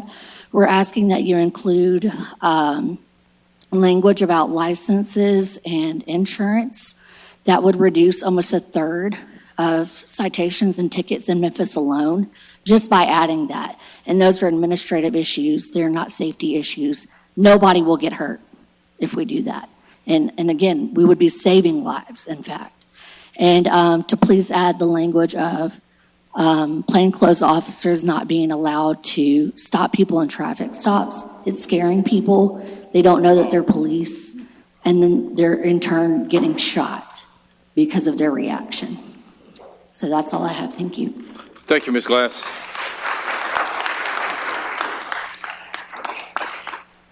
Our next card is from Richard Massey.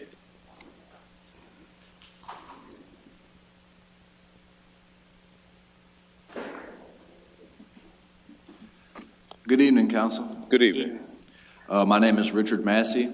My address is 614 Kosher Drive. Now that we have a playbook for structural police reform that would work to eliminate the prospect of adverse interactions between law enforcement and citizens, the community is urging our council to consider step by step in ensuring that another Tyree Nichols never happens in our city again.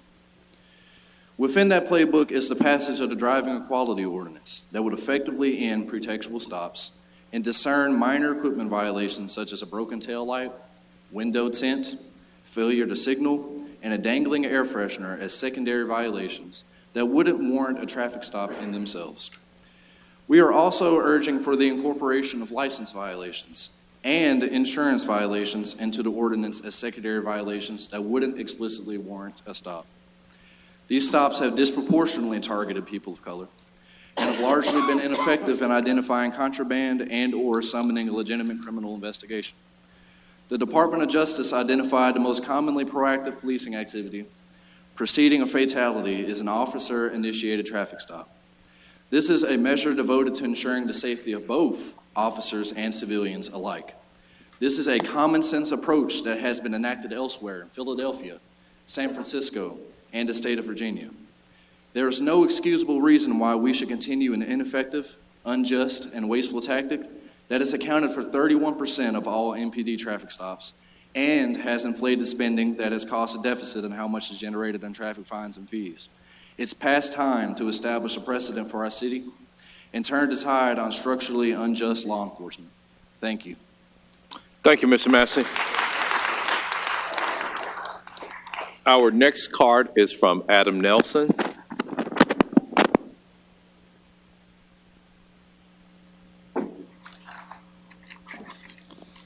Thank you. Adam Nelson, 1624 Faxon, 38112.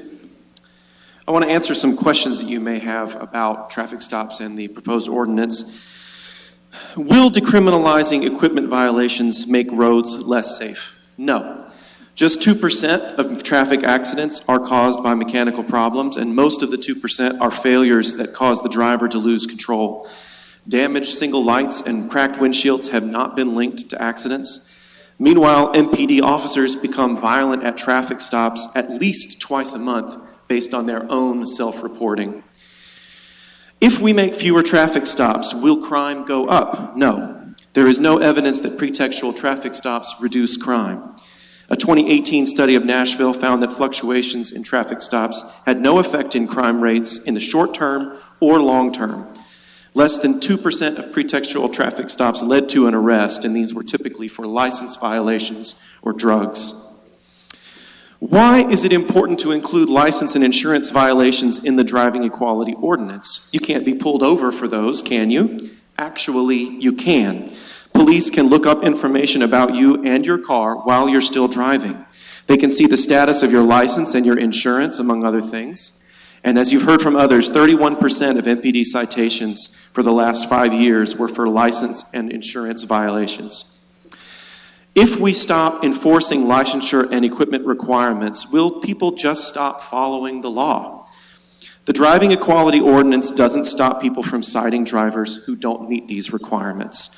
It only means that they cannot stop a driver over those requirements alone. Stopping and fining people for being poor isn't solving the problem. MPD issues 65 suspended license citations a day, yet more than a quarter of drivers in Shelby County still have a suspended license. More action is needed to help people drive legally. Thank you. Thank you. Our next card is from Kathy Temple.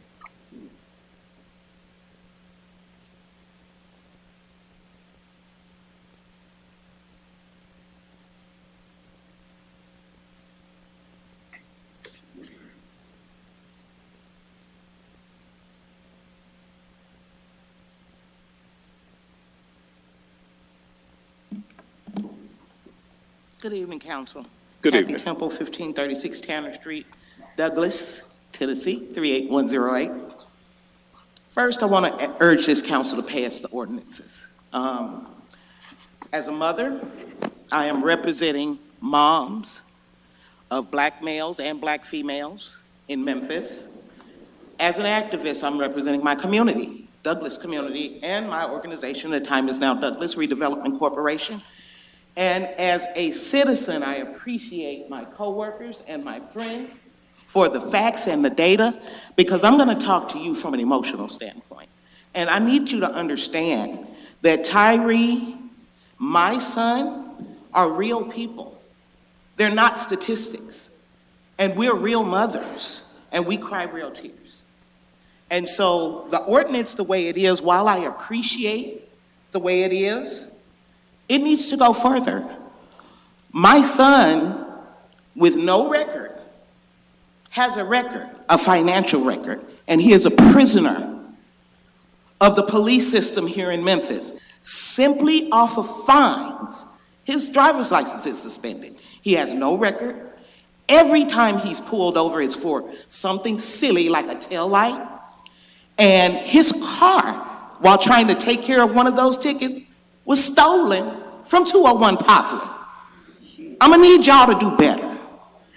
And I'm gonna need to see better. And on top of that, I'm gonna need you not to kill my son in the process because he's driving with an electrical problem. It ain't just the bulb. See, you're not gonna hear this. And we're poor. You know me. Some of you up here know me. I'm poor. I live in Douglas. So my son drives my car, which is registered to me, which has my insurance, and I hope and pray ain't nobody looking in his window, and then when they run my plate, they think it's me. And it's not him, because he will be pulled over once again, and more fines will be added, and he works every single day with no record, and I have to pay his rent so he can pay his fines. Set us free. Thank you, Ms. Temple.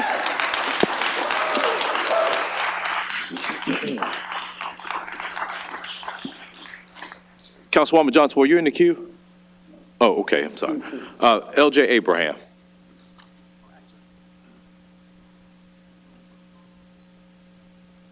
Hi, LJ Abraham, 199 South McLean. I watched the thing that y'all had this morning and noticed that there was a lot of talk around the cars being stolen and how many arrests were made versus the cars that were stolen.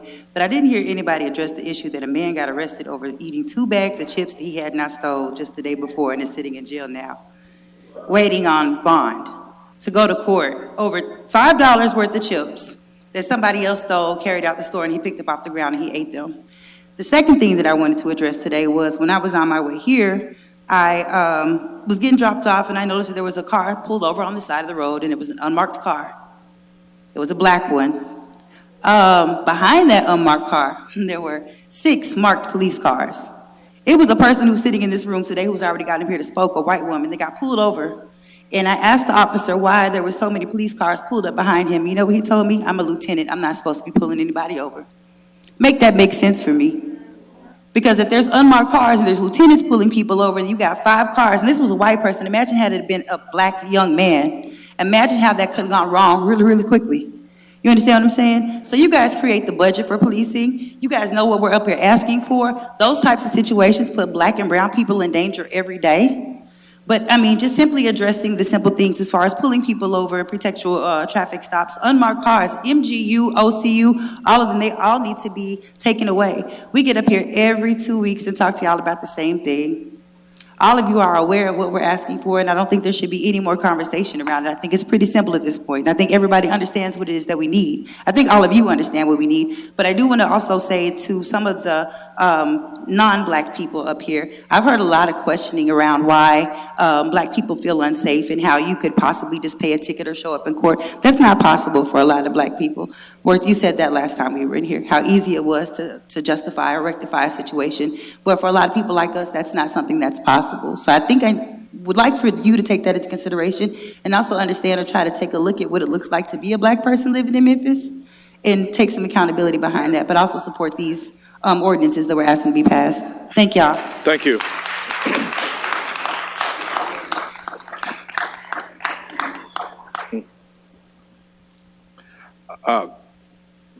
Suzanne Jackson.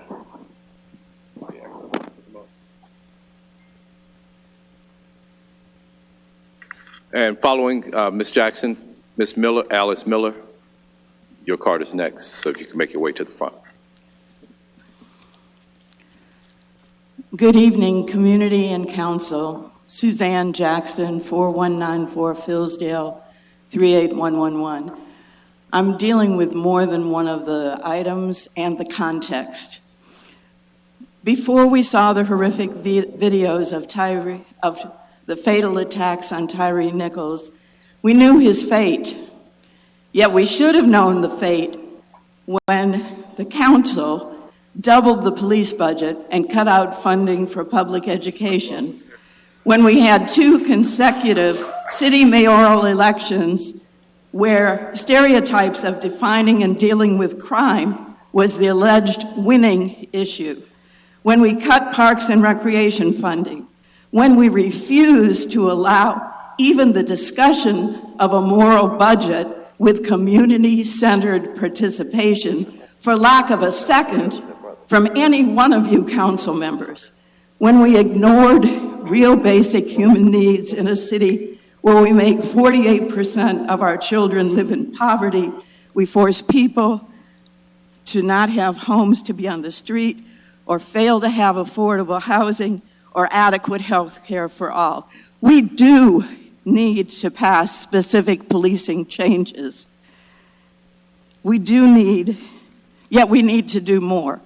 We do need the data transparency with regular public reports and input, an ending of the use of pretextual traffic stops, removing police from handling traffic enforcement, dissolving all special units, ending the use of unmarked cars and plainclothes police, as well as a much stronger CLERB. I would hope the national and international attention on Memphis and Tyre Nichols would lead us to do more. We also need a commitment to a moral budget that has community-centered participation and that invests positively in all our youth and adults. We need citywide input on how our tax dollars are spent now. We need to re-examine our priorities and services and how to meet the needs of Memphians. Thank you. Thank you, Ms. Jackson. Alice Miller, followed by Jillian Winhole. Okay. I'm Alice Miller, 2038 Walker Avenue.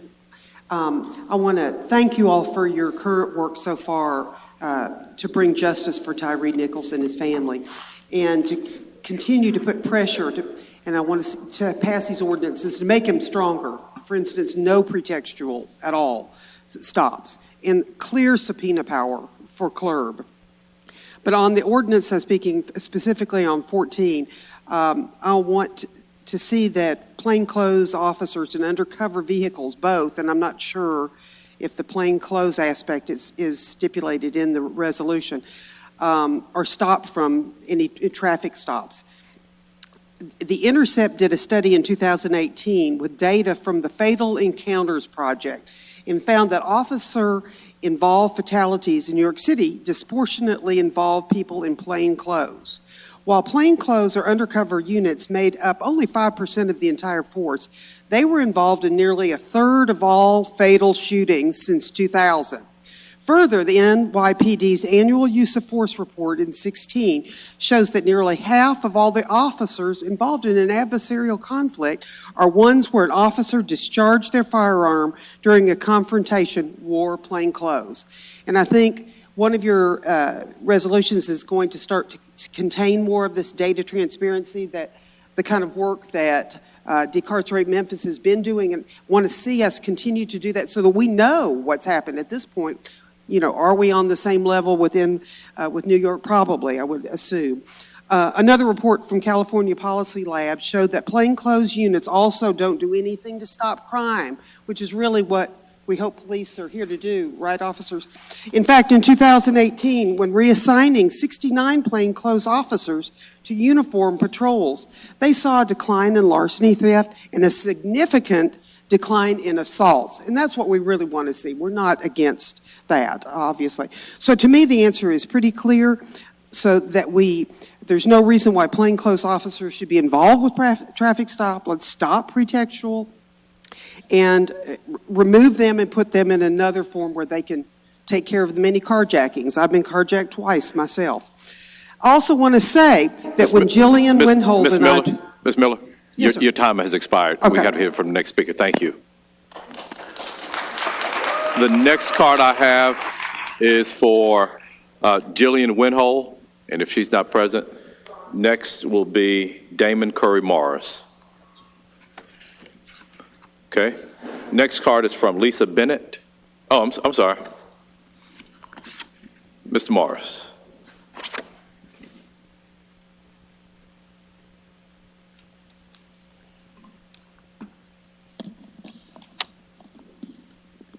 Damon Curry Morris, 1529 Dunmore Street. I wasn't intending on coming down here today.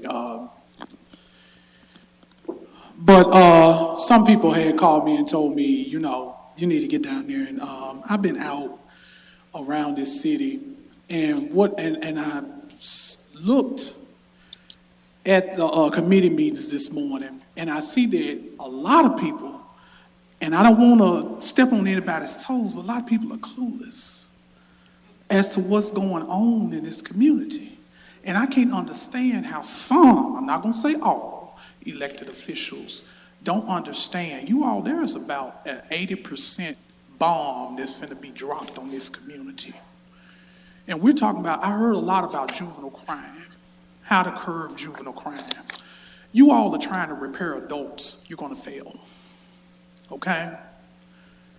Just like one person just got up and said, even though I know that the city of Memphis is out of the business of education,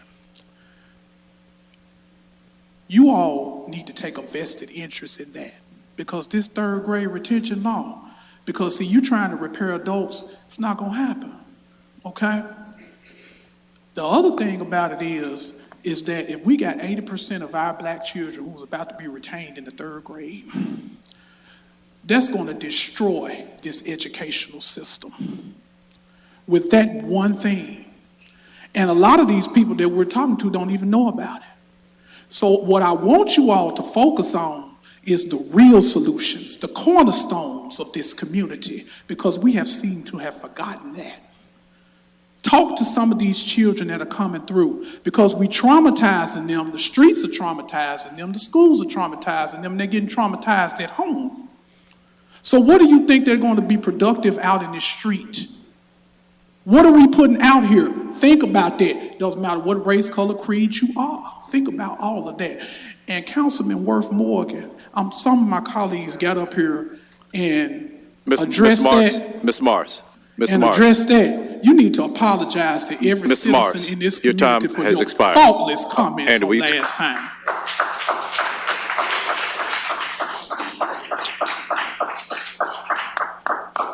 Lisa Bennett, followed by Lucci. I can't discern the first name. Lisa Bennett. Okay, take your time.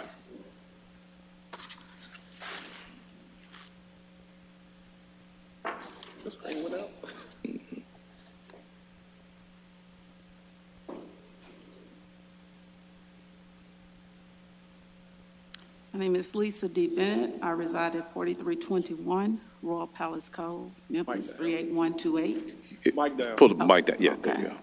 I'll take my mask off as well.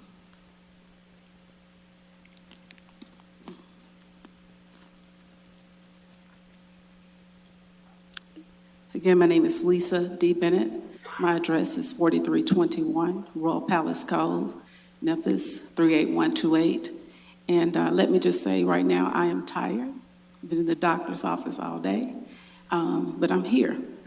And I'm here to speak particularly to ordinance number 17. I think it is important for you all to know that we do understand that this is second reading and that changes are made on the third reading. But thank you again, Chairman Jones, for educating us about that. I do want to speak with that particular ordinance that the language is still a bit ambiguous.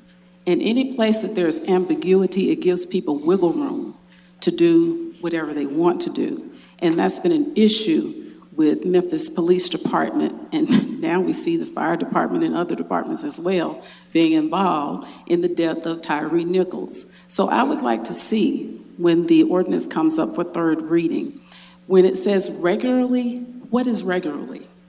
That's just an adverb that gives a lot of ambiguous wiggle room. How often will regularly be?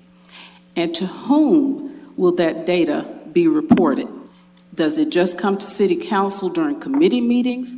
Does it come up in executive? Does it come to the full council meeting? When and where will that data be shared? And data is just data.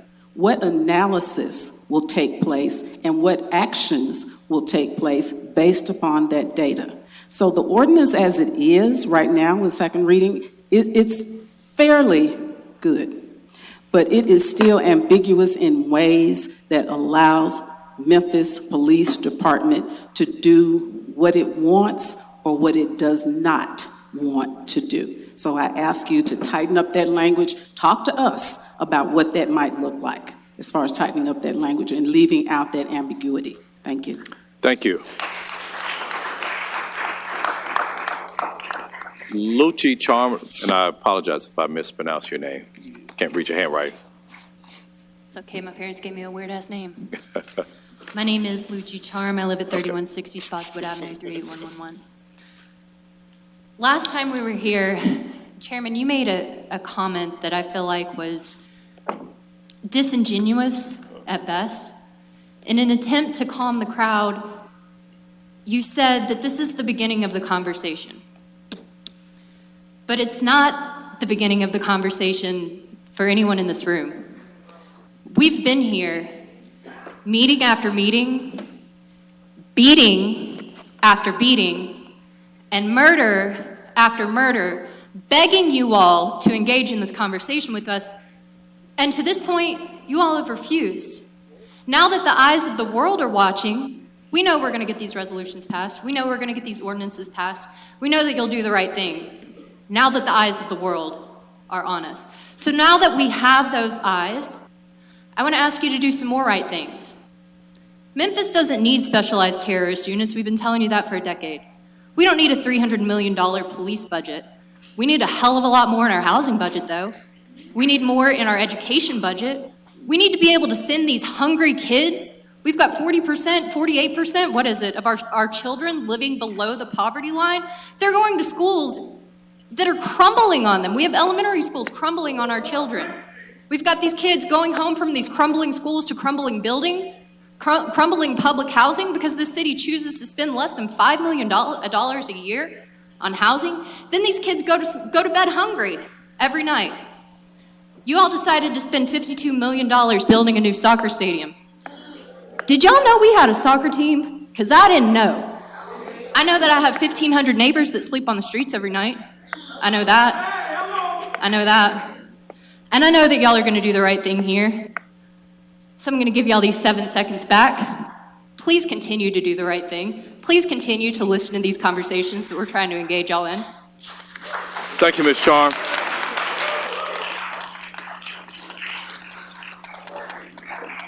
Our next comment card is from Coach Rodney Salisbury.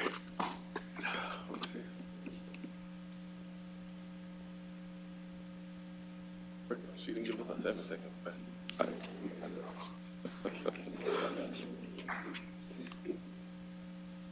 Taking all our stuff.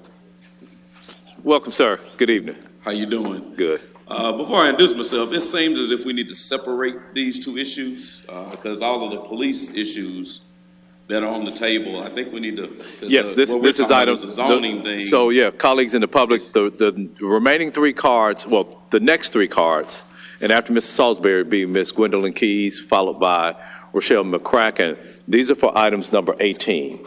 And then the card after that is number 20. Mr. Chair, do you want to read into or at least read what item 18 pertains to? Yes, number 18 is related to Killarney Avenue and Airways Boulevard. This is an ordinance request to rezone a parcel at that location. You're welcome. Because I know 14 through 17 are dealing with that issue, and we're talking about something else, and I don't want people to get a little. I apologize for not doing so. I'm talking about something completely different. So I would. Nope. The floor is yours. Yes. Again, Rodney Salisbury, 5484 Killarney Cove, Memphis, Tennessee 38116. Again, I'm here, and I am listening to the commentary that is going on about all the police agenda, and I serve obviously as the coach of Whitehaven High School. I teach and coach at Whitehaven High School. I also serve as the vice president of the Respect the Haven Community Development Corporation. So I want to ditto all the remarks that were made previously about all the police agenda, because again, I impact lives of youth every day. But we're speaking in general about damaging our neighborhoods, and I guess it does coincide because they're looking to change the zoning of a residential district for use outside of residences and possibly bringing more warehouses or whatnot into our neighborhood. This certain location would literally landlock our whole community with warehouses. We have Old Dominion to the south. To the east, we have Patterson warehouses, all of those warehouses that are there. And this will bring to the north of our community another warehouse development, literally boxing in our neighborhood with outside people that will be coming in and working, adding to environmental pollution, devaluing our property values, adding noise pollution to our homes, changing a quiet, safe neighborhood where traffic can now be increased. So again, for the safety and security of our neighborhoods, which will lead to other criminal activities as we see fit, because it will bring traffic in our neighborhood that would not normally be there. So we ask, and it is, again, we appreciate the Land Use Control Board for proposing and recommending rejecting this proposal and rejecting this ordinance. And we hope that you all as council members will adhere to that and put this to bed, because our communities are important and because that's where we live. And I'm sure the communities where people that live that don't look like me with the same hue of skin, this might not have even been an issue that he brought to the table. So we need to make sure that we're doing and protecting our neighborhoods, because Whitehaven is the last neighborhood we got left. We need to make sure that we take care of it. And we have a very viable community, and we want to make sure that we keep it whole. Right, so thank you so much. Thank you, Coach Salisbury. 18. Ms. Gwendolyn Keys, followed by Attorney Rochelle McCracken. Good evening again. Good evening. My name is Gwendolyn Keys. I live at 5425 Hebron Drive, located in the Homesdale subdivision of Whitehaven community. My neighbors and I come before you this evening to oppose the rezoning application for the Memphis Airways Investors LLC that is based in Atlanta, Georgia. Don't even live here. The applicants are requesting to rezone the northwest corner of Airways Boulevard, as you heard, Killarney, and the closure of Shepherd Street from residential to commercial. I have seen and experienced how development projects such as, number one, Kimmons Wilson, back in the day, attempted to build trailer homes on the same stretch of Killarney Avenue. Number two, as Coach Sauber said, Old Dominion got by us and developed a trucking line on the south side of Killarney with bright stadium lights blaring every night, blaring noise from their intercom system. I live 3 streets over and I can hear the intercom system. And the flooding of my neighbors' houses that live the back of Killarney.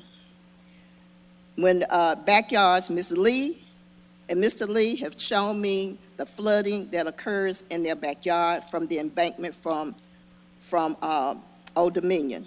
And number 3, as you said, Patterson Warehouse is on the east. We're blocked in. And the investors have already said that there may be a possibility of flooding if they're allowed to build on Pomona and Apollo. This will not enhance our neighborhood at all. It will depreciate our value of our property.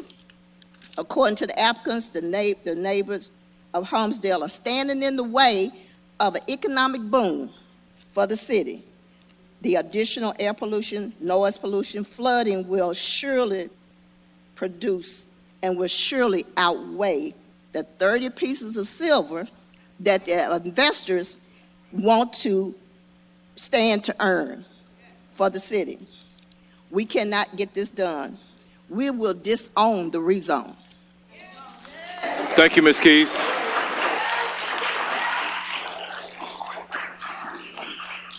Ms. McCracken. Followed by, I think this, Nate Atkins, so you'll be up next speaking on item number 18 and 20. Good evening, Council. Good evening. And to each of you, I'm going to see if I can do this in 2 minutes. Lawyers try to talk in 2 minutes, but we do the best that we can. You're saying no. I am here representing the residents of Holmesdale, and I am what they call a lamb in the bush. And when I heard the call, I said, it makes sense. Number one, there are 3 reasons, and I'll be a closer tonight, so I'll close it up for you. There are 3 reasons that we are opposing this. Number one, there would be a negative impact on the homes in the area. This will be demonstrated in safety. Coach Rodney already let us know, in safety, as well as in the street conditions, which will also increase crime. Number 2, there are alternative means that exist for our applicants. Airways is full of different commercial uses, warehouses. Those things can be placed there. This is a corner where residential houses, where we have children playing, where we grew up and lived. I am a product of Whitehaven here, and I know that our city needs to protect our neighborhoods for our children.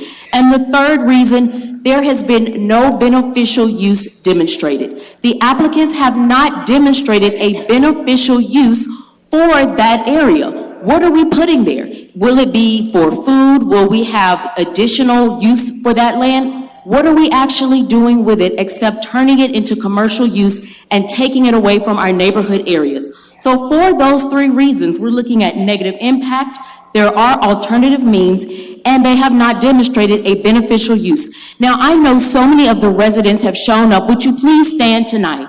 If you're here as a resident of Holmesdale and Whitehaven, please stand up. I am here to let you know, as their representative, that we are active, we are aware, and we are engaged. So thank you. Thank you for being engaged, and we thank you for taking the time to consider it. We are asking that you will deny and reject this application. Thank you.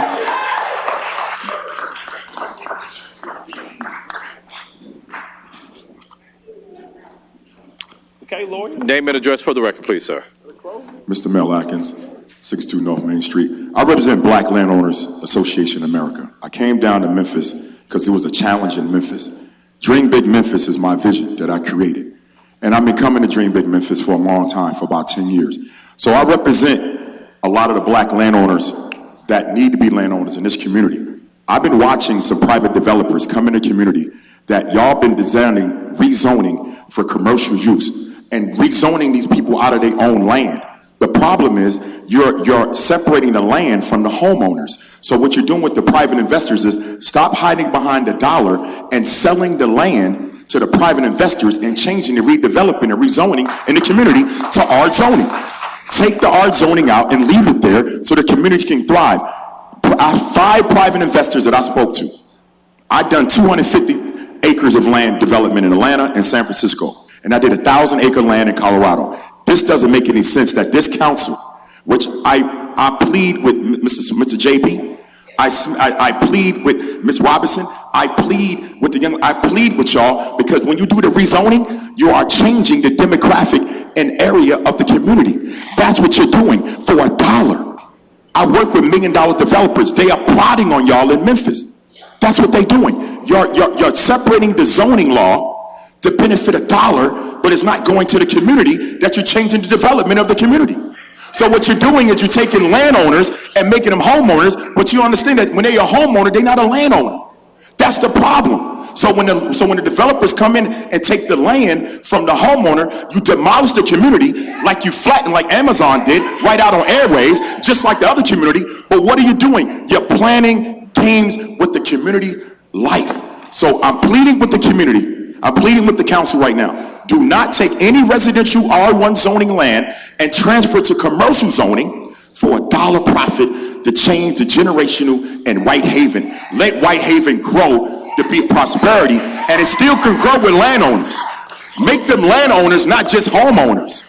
And you will have more revenue, not from the commercial use of 48.13 acres of land. You can split that 48.13 acres of land that you're trying to do in Whitehaven and make them landowners, and you will have more revenue coming in with a landowner than just a commercial use land.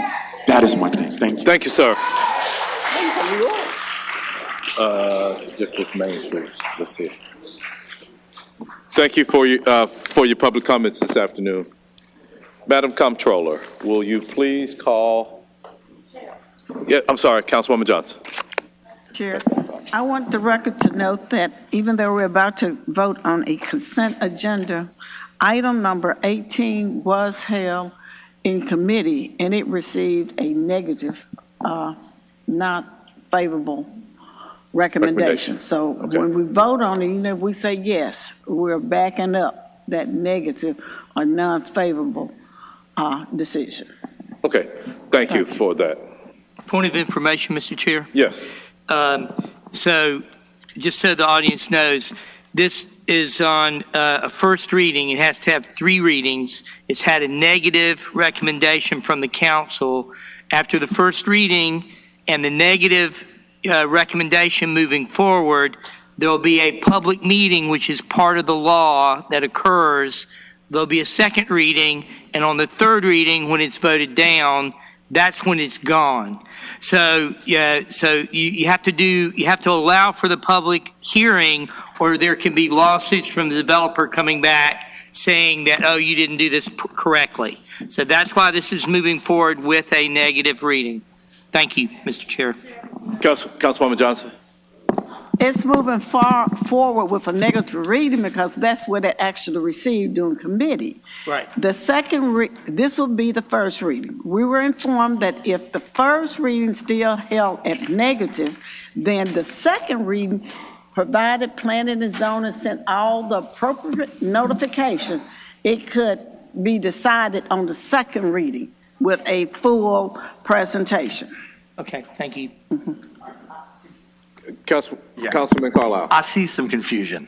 I'm going to try real quick. I see some confusion. We have state law that requires us to allow the applicant to have a public meeting. At long and short, let me just cut to the chase. This thing's probably going down in flames, but we are required under law to have 2 readings so that a public meeting can occur. If that meeting occurs with the appropriate notice, come back in 2 weeks and it'll be dealt with. But the reason it can't be voted down today is because we are required to allow it to move forward under state law and under our charter so that notice can be sent to neighbors to weigh in. Yep. I see another. So, audience, this whole process of due process, we have to respect the whole due process. Now, based upon the negative recommendation that came out of committee, I doubt that there is support for this, but we need to let we need to let it take its course. So, as one who, Ms. Keys, you were there, you heard some of my comments about this. I will not go against my word. So, what I intend to do at the next meeting, we will have had the public hearing. We go through this process of hearing the consent agenda. It might be me or somebody else. If it's nobody else, it will be me. And I just need a second. I will pull it from the consent agenda. We will then vote on it. And then if it receives 7 votes negatively, it's off the table. Okay? But we can't do that now without their having recourse in order to go over our heads and still achieve what their outcome is going to be. But I still would encourage you to show up, continue to email us, call us, and let us know what your opinions are. Go to the public meeting. Yes. So, Madam Comptroller, will you please call our fiscal consent agenda? We don't have any fiscal. I'm sorry. Yes, thank you. So, this was our consent agenda. Will you please prepare the screens for the vote, our consent agenda? Oh. Yeah. 41 and 42? Motion. She got those. Yeah. Yep. Mr. Chairman, can I have a motion? Is it Warren? I moved it. Moved by Warren, seconded by Vice Chair Smiley. Thank you.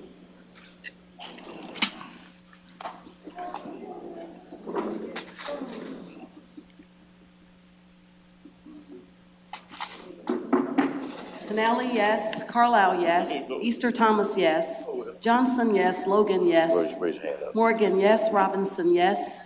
Swearingen Washington, yes. Warren, yes. Chairman Jones, yes. Please show Councilmember Ford as voting yes and Vice Chairman Smiley as voting yes. Thank you. That item passes.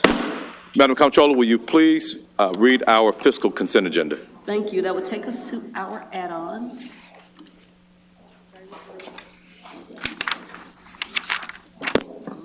Says none.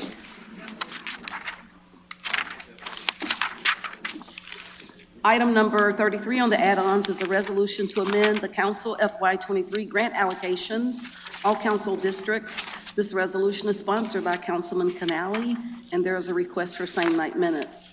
Item number 34 is a resolution to amend the council FY23 grant allocations, all council districts. This resolution is sponsored by Councilman Warren. There is a request for same-night minutes. Item number 35 is also a resolution to amend the council FY23 grant allocations, all council districts. This resolution is sponsored by Councilman Smiley. Item number 36 is a resolution to amend the council FY23 grant allocations, all council districts. This resolution is sponsored by Councilwoman Johnson. There is a request for same-night minutes.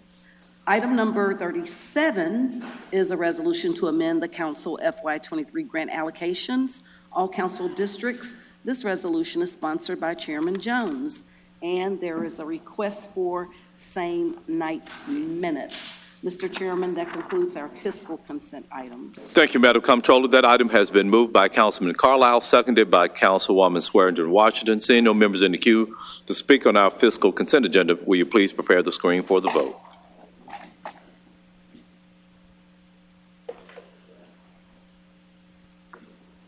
Canali, yes. Carlisle, yes. Easter Thomas, yes. Logan, yes. Morgan, yes. Robinson, yes. Vice Chairman Smiley, yes. Swearingen Washington, yes. Warren, yes. Councilmember Ford, yes. Chairman Jones, yes. Thank you. That item passes. Madam Comptroller, will you please call our MLG&W fiscal consent agenda? Item number 23 is a resolution awarding contract number 12417 VMware on Dell to Thomas Galloway Corporation, doing business as Technologent in the amount of $1,732,939.10. Number 24 is a resolution approving change number 5 to contract number 11997, commercial auto insurance for out-of-state travel with Pete Mitchell and Associates Incorporated to extend the current contract in the funded amount of $137,091. Number 25 is a resolution approving change number 2 to contract number 12187, pole inspection with Osmos Utility Services Incorporated to ratify and renew the current contract in the funded amount of $1,200,000. And our last item is number 26, a resolution approving change number 7 to contract number 11841, professional engineering services for central support services with CCS Group Incorporated to extend the current contract in the amount not to exceed $200,000, Mr. Chairman. Thank you. That item has been moved by Councilwoman Robinson, seconded by Councilman Canali. Seeing no members in the queue to speak on this item, Madam Comptroller, will you please prepare the screens for the vote?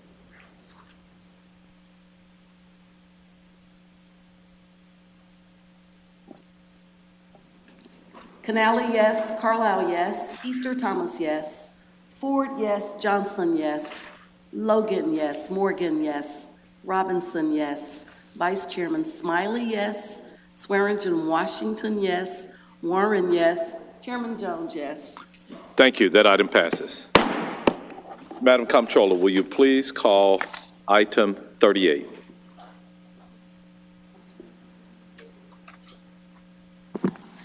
Item number 38 is a resolution requesting an agreement between City of Memphis through its Division of Park Services and Tennis Memphis, Inc.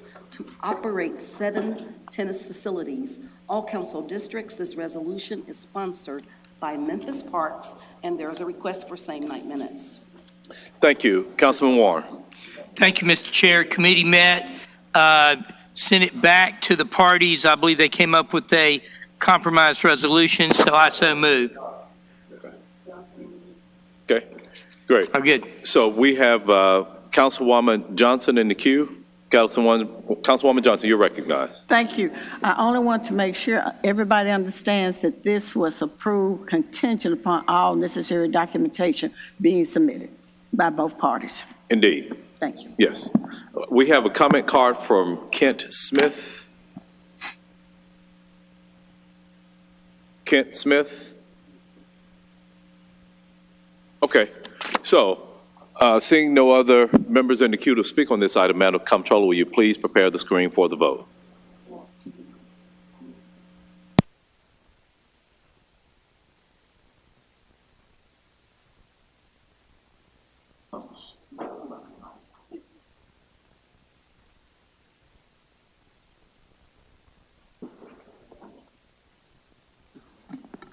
Canali, yes. Carlisle, yes. Easter Thomas, yes. Ford, yes. Logan, yes. Morgan, yes. Robinson, yes. Vice Chairman Smiley, yes. Swearingen Washington, yes. Warren, yes. Chairman Jones, yes. Councilwoman Johnson, yes. That item passes. Madam Comptroller, will you please call item 39? Item number 39 is a resolution requesting approval to transfer 7.84 acres of land, parcel ID 068-017-00034, to the Memphis and Shelby County Board of Education, District 1, Super District 9. This resolution is sponsored by General Services. There is a request for same-night minutes. Councilman Smiley, Vice Chair Smiley. Thank you, Mr. Chair. The committee may recommend approval, and I so move. Okay, that item has been moved by Vice Chair Smiley, seconded by Councilman Carlisle. Seeing no members in the queue to speak on this item, Madam Comptroller, I'm sorry. Number 39. Okay, yes, 39. Yeah. Madam Comptroller, well, colleagues, will you please cast your vote on item number 39?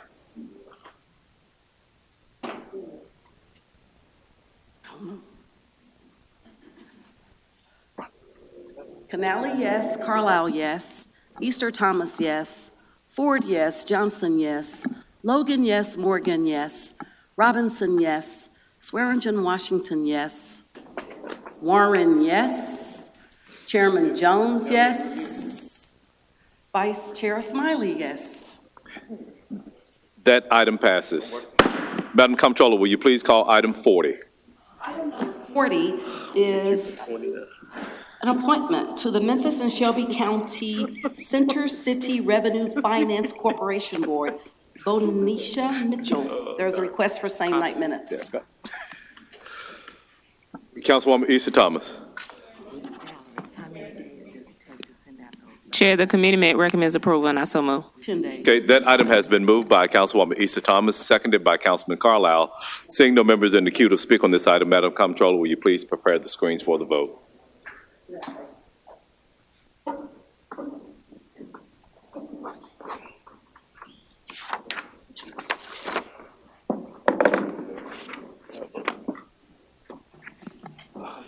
Canali, yes. Carlisle, yes. Easter Thomas, yes.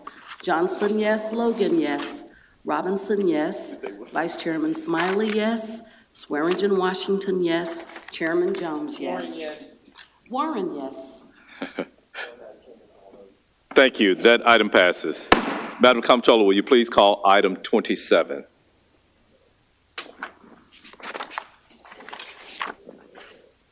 Item number 27 on our regular agenda are appointments. Memphis and Shelby County Downtown Memphis Commission, Lawrence Dymack. Memphis and Shelby County Downtown Mobility Authority, Michael Chance. Councilwoman Easter Thomas. Chair, the committee may recommends approval, and I so move. That item has been moved by Councilwoman Easter Thomas, seconded by Councilman Carlisle. Seeing no members in the queue to speak on this item, Madam Comptroller, will you please prepare the screens for the vote?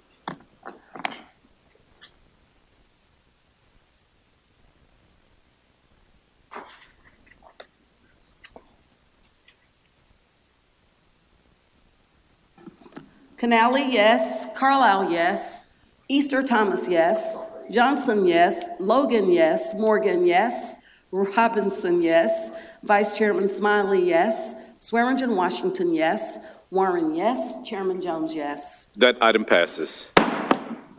Colleagues, item number 28 has been held.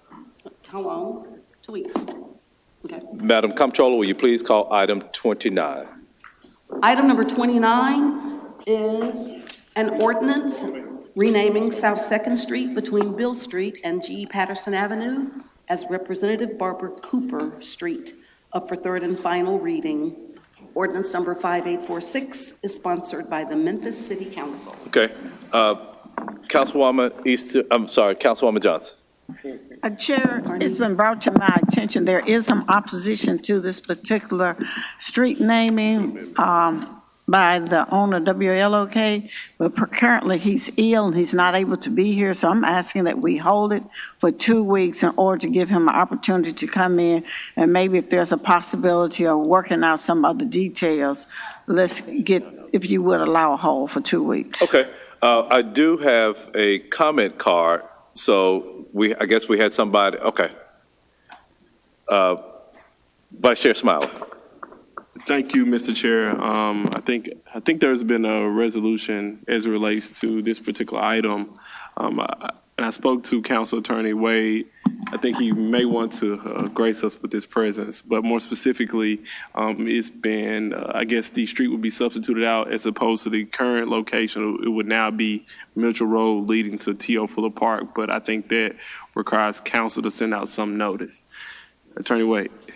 Is whoever's the sponsor of I know, an agreement? I believe so. I think he zoned out, but let me tap him on the shoulder. It's That was my understanding too. Yeah, but it's important. I don't know who sponsored it. Okay. So if there's no objection, we'll hold this item. Okay. Yeah, hold it. Okay, so is there any objection to us holding this item until our next meeting? Okay, item number 29 will be held until our next scheduled council meeting. Madam Comptroller, will you please call item 30? Item number 30 is a resolution approving a lease agreement with B&G Partnership for land situated on President's Island, District 6, Super District 8. This resolution is sponsored by the Memphis and Shelby County Port Commission. Councilman Ford, item number 30.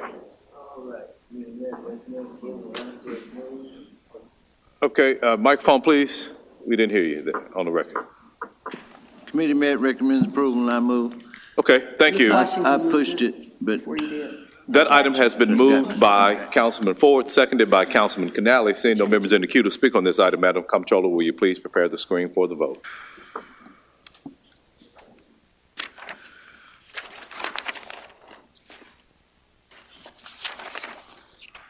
One moment, please.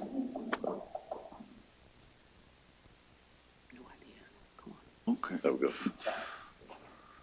No one's organized that. Canale, yes. Carlisle, yes. Easter Thomas, yes. Ford, yes. Johnson, yes. Logan, yes. Morgan, yes. Robinson, yes. Vice Chairman Smiley, yes. Swearingen, Washington, yes. Warren, yes. Chairman Jones, yes. That item passes. Madam Comptroller, will you please call item 31?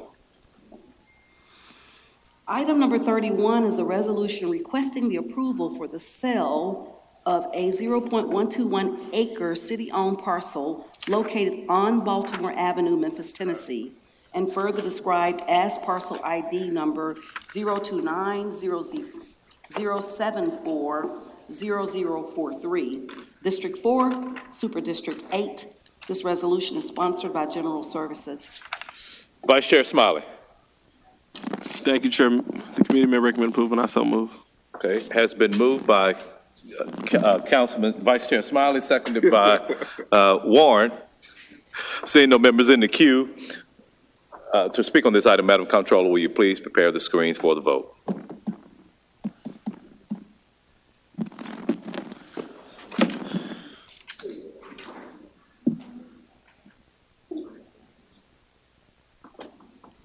Carlisle, yes. Easter Thomas, yes.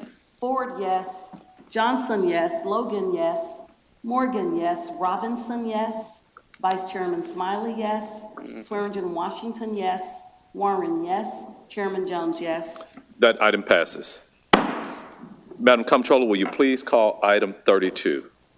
Item number 32 is a resolution establishing a Parks Restoration Fund and reallocating and reappropriating $500,000 from FY23 CIP budget, District 6, Super District 8. This resolution is sponsored by Council Members Jones and Carlisle. This resolution was held from February 7th. Okay. Councilman Warren?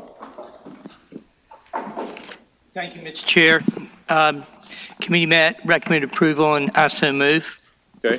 This item has been moved by Councilman Warren, seconded by Councilman Carlisle. Councilman Carlisle is in the queue to speak on this item, and I do have a public comment card. Let's do public comment first. Comment card first? Yes, sir, if you We don't have mind. a comment card from Mr. Joe Kent.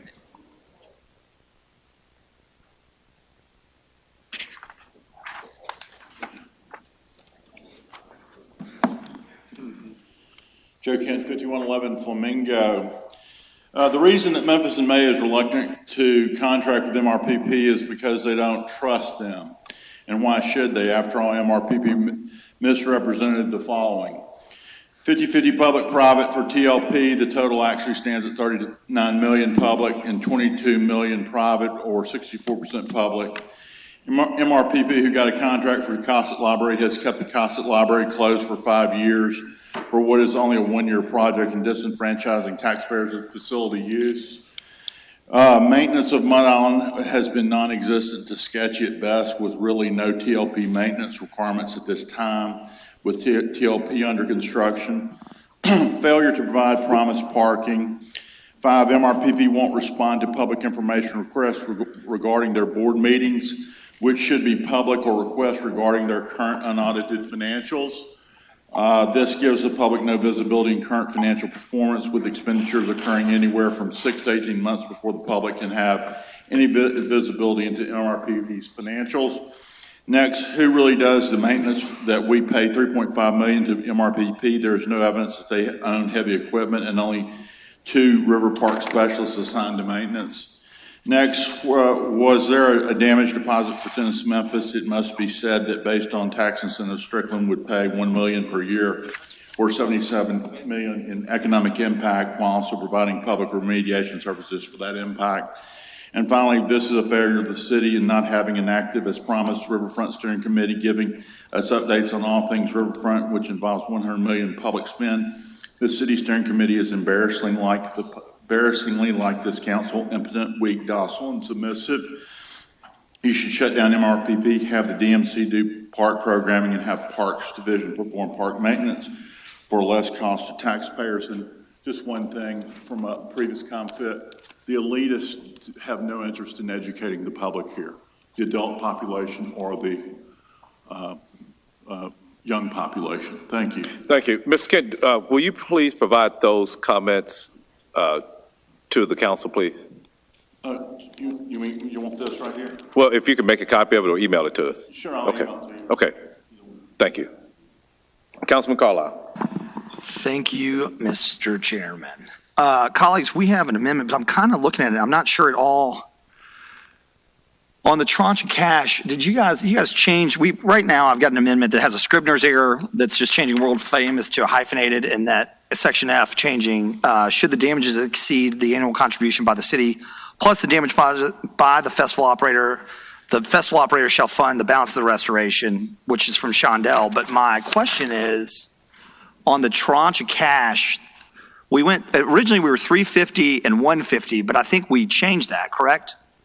The last I'd heard is that, so let me be clear the question I'm asking, because I think Shondell was doing something really quickly, but it says the city will assign $350,000 of the restoration fund to year 1 and $150,000 of restoration to year 2. That I think has changed, correct? What is that? What is the new structure? Yes, so.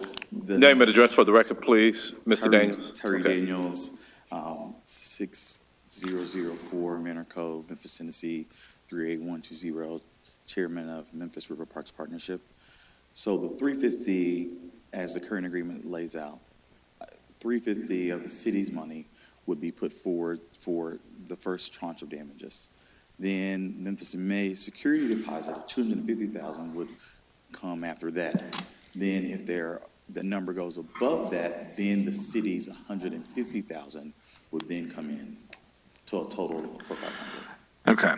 Here, I hate to do this, and I hear you because I don't want to mess this document. I got three options right now.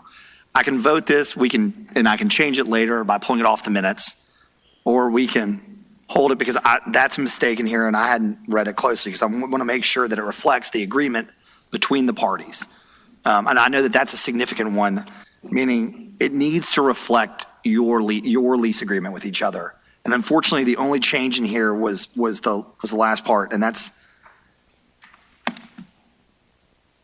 my issues. I need the city's chief operating officer to make sure that this mirrors the agreement between the parties.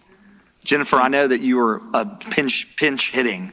And let me just say for the record, Councilman, if I will, at this time, we actually currently don't have an agreement. We have a draft. Yeah, I understand, but it needs to reflect, let me say this, it should reflect the latest terms thus far, and I understand that was an agreed upon term. Is that accurate? Yes. Yes.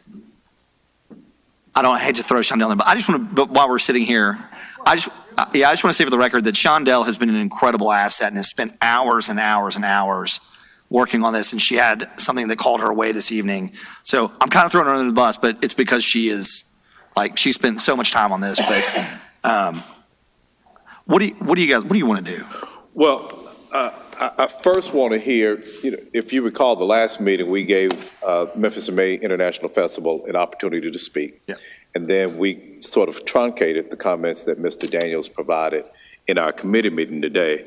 So I would like for him to provide any additional comments that he wants to provide today, and then we can really take it from there.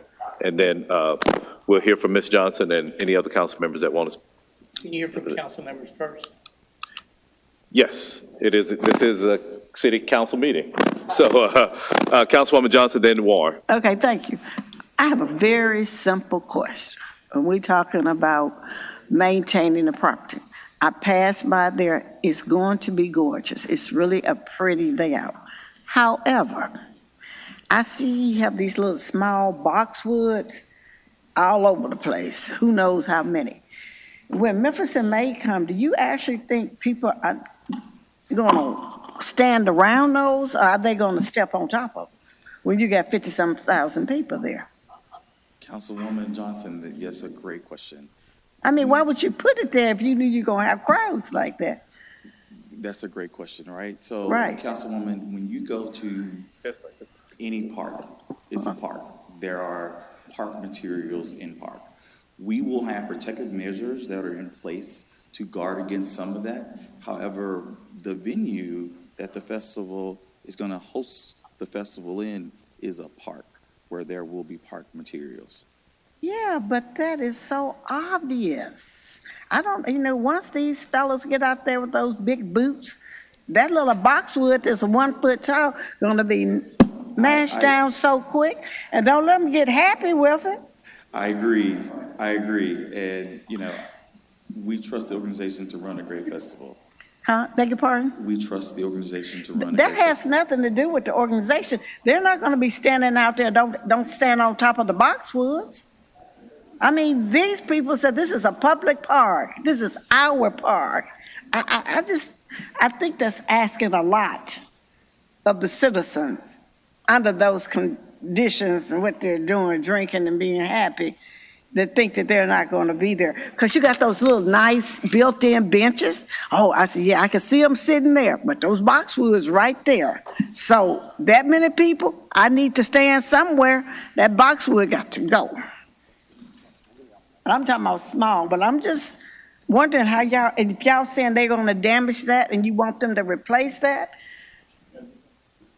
hey, I just really believe didn't think that out well. I'm just sorry if you expect, that. I mean, that's rough in my opinion. Those type of items, they need to be pulled up if you want to keep them. That's just my opinion. Thank you. Thank you, Councilwoman Johnson. Councilman Warren. Thank you, Mr. Chair. You know, you can have nice things and not tear them up. And you can you can put a little fence. You can put like a large fence. You can put steel boxes over your boxwoods. I mean, you can make preparations, and I understand that you guys gave some suggestions about things that could be done to protect things you want to protect. What were those suggestions? So we have a collective. Speak in the mic, please. Okay. Bring it up. We have a collective of suggestions that we offered. What were they? Hold on, let me get our COO. Yeah, bring those up and tell me what suggestions. Let's see how unreasonable these were. Okay, what were your suggestions? Hello, it's Art Davis, 2261 Monroe, Memphis 38103. Some of the suggestions that were included were placement of some of the tents and look at the traffic move, as well as some installation of some fencing. The partnership is installing $300,000 worth of fencing to help protect this. $300,000 worth of fencing. Now, the partnership is you guys, right? That's right. So For not Borough Memphis Park MA. So you're partnership, putting and in we're $300,000 in fencing. fencing, demobilization, and mobilization, and we're also paying $50,000 for a cover in the sunset canopy to help protect that. So How does that work? What's a cover mean? We'll be putting some visqueen or plastic down, and then some either wood, plywood, or some type of covering on that to protect the foundation, which will become, the foundation of the civic canopy at that point. We also, as part of the design of the park itself, there are 3 different types of fencing plans within the park. One is, as you were saying, is a park rail. One is a park fence, and one is a snow fence. So a lot of these areas that you're concerned with, so are we, not only for our festival, but for also 365-day use of the park that helps protect that. So again, if you're, some of them maybe you can't see as you're driving down Riverside Drive, but I'd invite you to give us an opportunity to tour the park if you want to, and we can show you some of this fencing that's going in. There's 3 different types that help protect that. So where was the controversy about not wanting, so y'all are doing that. Was there something else that you wanted Memphis and May to do that they said they wouldn't do? There were some suggestions of moving. Okay, first of all, it's not our festival. We can't really tell them how to run it. We trust that they know what they're doing and that they are, running their festival. And so our recommendations were just that. We had recommendations of moving some tents out of the park proper along Riverside Drive. Were there underground like water mains and things that you were worried might be damaged, and did you give them a map of those? And so there are underground utilities, not only the irrigation system, which we have provided an as-built drawing of those irrigation plans, but we also have the electrical plan so that they can look for these underground things, not only for the feeds to the transformers, but to also feeds to their festival power that we've included in the park. Are those buried deeply enough that trucks driving across them won't hurt them, or are you worried that they're going to be hurt by tractor-trailer trucks? Well, so the park was designed to the specifications that Memphis and May gave to us, and we did the modifications by putting in mountable curbs. We also provided a 15-foot pathway that goes from the north to the south end of the park, and as well as other pathways, we have provided the road weight and specifications of what trucks can go on that, again, based on the design that they requested in the mediation agreement. So the trucks and stuff that you provided, are those normally the type of trucks that Memphis and May would use to bring in their facilities, or are these different? I mean, can they drive what they normally bring in down your pathway safely? I can't say that they can drive what they normally do because I don't know what those normally are, but I can say that the specifications of those roadways were based on the request from Memphis and May. Okay. 1 second.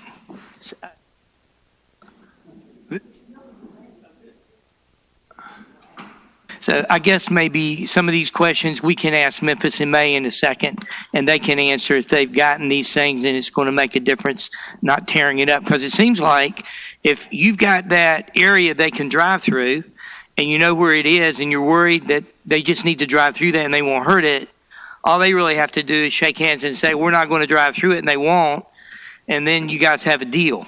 Would that be right? That is correct. Again, we've provided all the drawings. I think the first drawings could be wrong on these dates, but I think it was August of 2022 that we provided. Okay, so and you have another copy in case they've lost theirs if they're like me. It was also included in an email today. Okay, good. Well, Mr. Chair, could I possibly ask the Memphis and May people how they feel about driving on the pathways and if that would make a difference in their problems?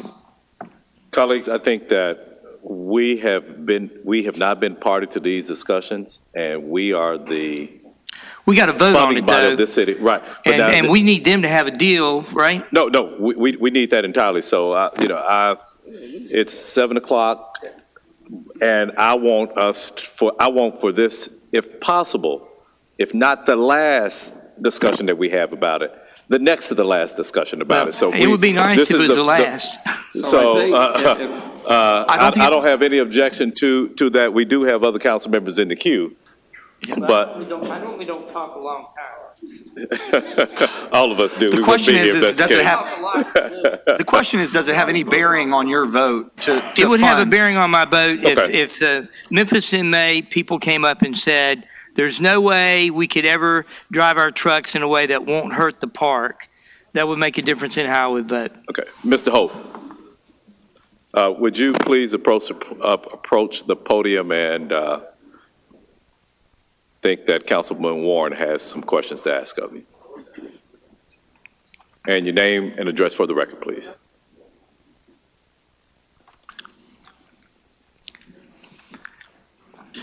James Holt, 64 South Mendenhall, Memphis, Tennessee, 38117. Thank you, Mr. Holt. Have you seen this diagram of where it's dangerous to drive across the park? They've given you that? We've seen plans for the park. We've seen the underground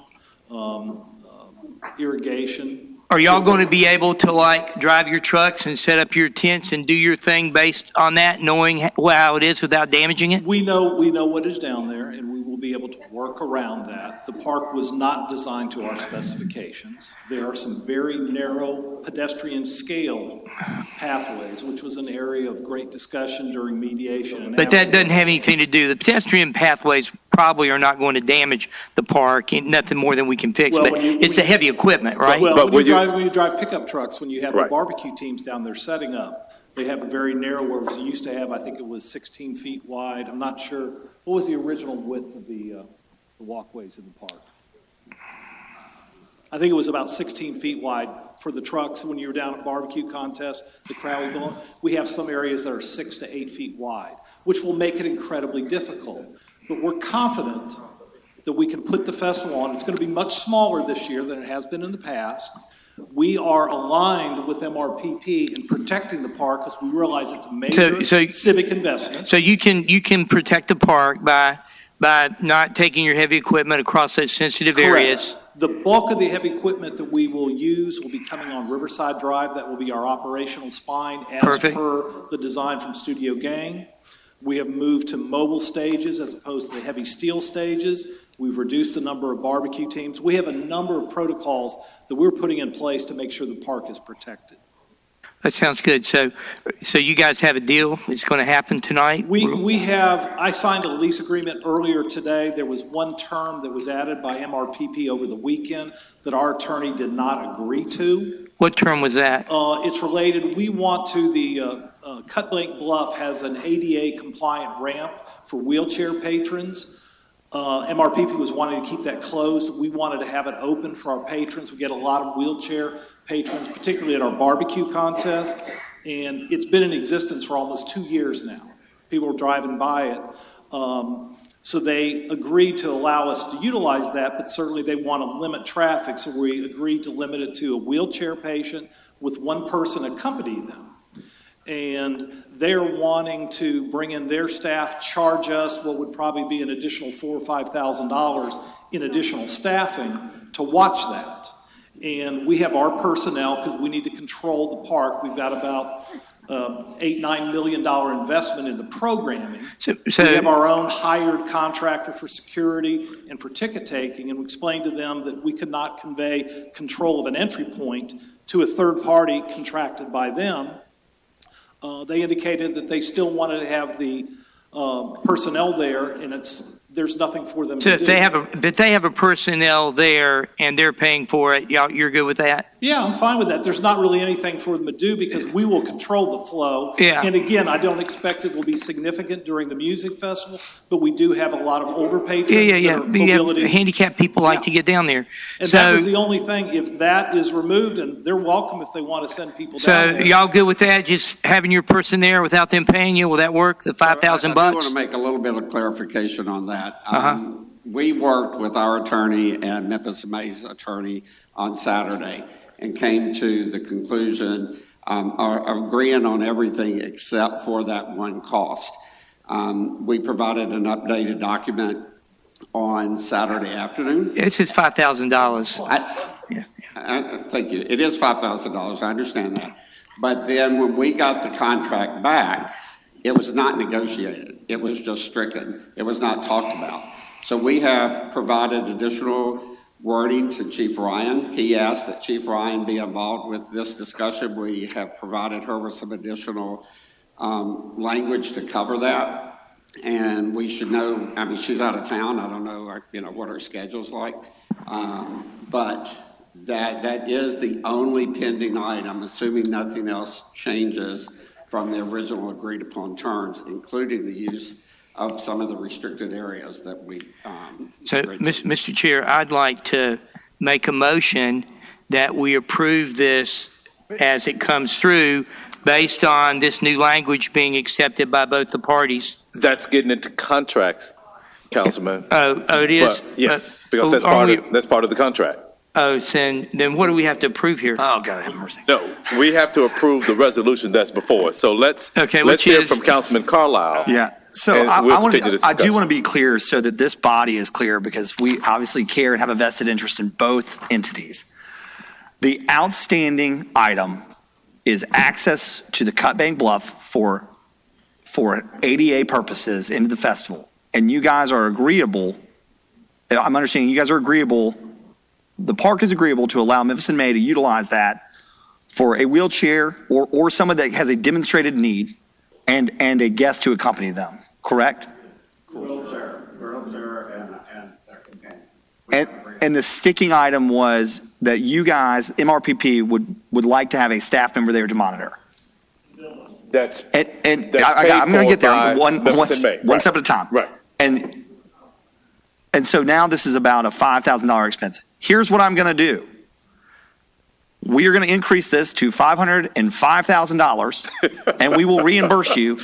You need to sign this contract tonight. We're going to hold this document because I want to make sure that Chief Ryan has an opportunity to make sure that it mirrors the lease. Are there any other outstanding items? That's what we're going to do. Now, it may actually have to come from a different bucket of money because we're pulling this from CIP. So, unassigned fund balance. Yeah, unassigned fund We balance. got you. We are going to care for this $5,000 deal. This thing must get signed. We're going to have a great festival. It's going to be a great park. Cannot be more excited. Super excited to see Songs of the Day, Jim. Artists look incredible. It's going to be great. Everybody needs to turn on their super marketing thumbs up because we got to start getting people excited about this festival and getting them buying tickets. With that, Mr. Chairman, I would move to hold this item for 2 weeks so that Chief Ryan can review the language to make sure that it mirrors the agreement. And I expect the parties to have a signed agreement this week, please. Thank you, Mr. Chairman. Thank you for that, Mr. Carlisle. Mr. Daniels. Let me just thank the council for their diligence around this. We actually hate that it came before you in this way. We're looking forward to a great park and a great festival, so thank you so much. Okay. My last comment about this, I just wanted to, Mr. Daniels, take exception to an assertion that was made during the committee, the fact that this change in the park is going to have an economic impact of $1 billion over 10 years. I look at Bass Pro, colleagues. The projections for Bass Pro were out the roof. The first year, we're going to have $100 million. It came in at 52. So if we have an organization where they're spending money like Bass Pro Shop is, retail, and they haven't had $1 billion economic impact, I just have to dispute the fact that an improved park is going to have a $1 billion impact over 10 years. So, we've thrown out, and colleagues, when I'm not on here, I want you all with a fine-tooth comb, whenever we're shelling out this type of money, these economic impact studies, and just use some common sense with them. What? No, it does, but still, I still use that number again that I brought back. Memphis in May, nobody up here can make an argument. Nobody in this city can make the argument that the biggest economic driver from a tourist standpoint, one time, it may be a month long, it's Memphis in May. Memphis in May. Well, I said one time. I said one time. One time. But still from that standpoint, that's still a private-owned enterprise, and we wouldn't go in and allow a massive change to a private-owned or to a publicly-owned enterprise without having some say. So it still brings us back the item that I asked to be held when I'm not on here, just to apply some common sense to these types of discussions. And I wish we didn't have to come to this, but if we have to use it from an unassigned fund balance to get this done, let's do it. Chairman Jones, can I make Yes. one comment to your point? Yeah. We will be happy to have our national recognized consultant, HRNA, come and explain to you the methodology for how they came up with that impact. Mr. Daniels, it would be futile to do so but I doubt if we just about show hands, and we're going to get beyond that. It looks like we have an agreement on this. This, without any objection, this item will be held for 2 weeks with the expectation that there will be a signed agreement before that time. Now, but Mr. Holt, I want to ask you a question. I know that you have to make some contractual obligations probably prior to that when it comes to talent. Are there any hindrances that are in place right now without this particular signed contract? We moved forward February 1st. I've negotiated 187 agreements in the time it's taken to negotiate one for a city park. Okay. We're planning to announce the lineup on Monday at 8 a.m. Okay. So. And we've got a big lineup coming. We close out our barbecue contest. We're oversubscribed because we don't have space. We have about 175, 176 teams that have applied. So we do not have a meeting until might be even 3 weeks, March 7th. But it would be my hope that prior to the announcement of the artist lineup, that there is a signed agreement between the two parties that would make this council very happy. Councilwoman Johnson. Okay. This item will be held for 2 weeks if there's no objection. To the next meeting, yes, to the next meeting. Thank you all. Thank you very much. Thank you all. Madam Comptroller, will you please? Do what? Oh, that's it. So Councilman Smiley isn't here. Is there anyone who has reviewed our same night minutes? Okay.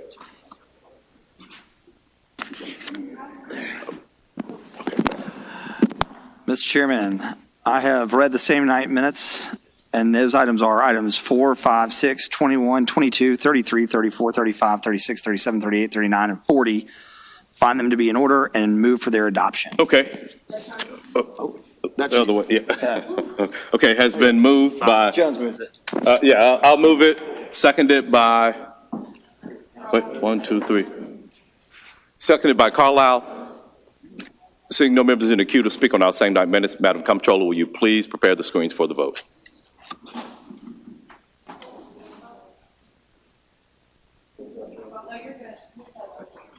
Yeah.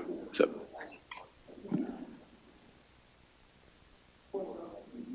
Canali, yes. Carlisle, yes. Easter Thomas, yes. Johnson, yes. Morgan, yes. Warren, yes. Chairman Jones, yes. Councilmember Ford wants to be shown as voting yes for the minutes. Okay, that item passes. That brings us to our comment cards. Colleagues, we have looks like 8 comment cards, I'm sorry, 7 comment cards. The first comment card that we have is from Dolores Luna and Yvette Butron. Sorry if I mispronounced your last name. But now, are each one of you requesting to speak, or just translator? We are going to be speaking, both of us, Okay. but on the same subject, in the same note.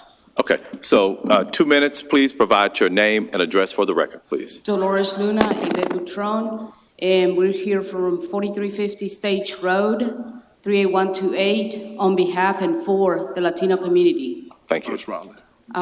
Justice in Memphis is not the same for the rich as it is for the poor, or for white as it is for blacks. But worst part is that the Hispanics don't even qualify at either one of those categories. We feel as if when the authorities know it's a Hispanic case, it's simply dumped into a filing pile and no justice is sought out for the Latinos. We're tired of the hundreds of Hispanics being killed or being mugging victims due to the delinquency. We're tired of being the perfect bank of thieves. When we do decide to report an incident, we receive absurd answers. That is, if we receive an answer. Because the majority of times, we don't even get a response. Why is it that when a case is that of a Hispanic, authorities don't act with the same diligence to solve the case as they do with the victims of other race? As it should be, this is an example. In the case of Tara Nichols, there was immediate action to do justice and fire the responsible officers. In the case of Eliza Fletcher's, there was DNA results within 2 days of the kidnapper and killer.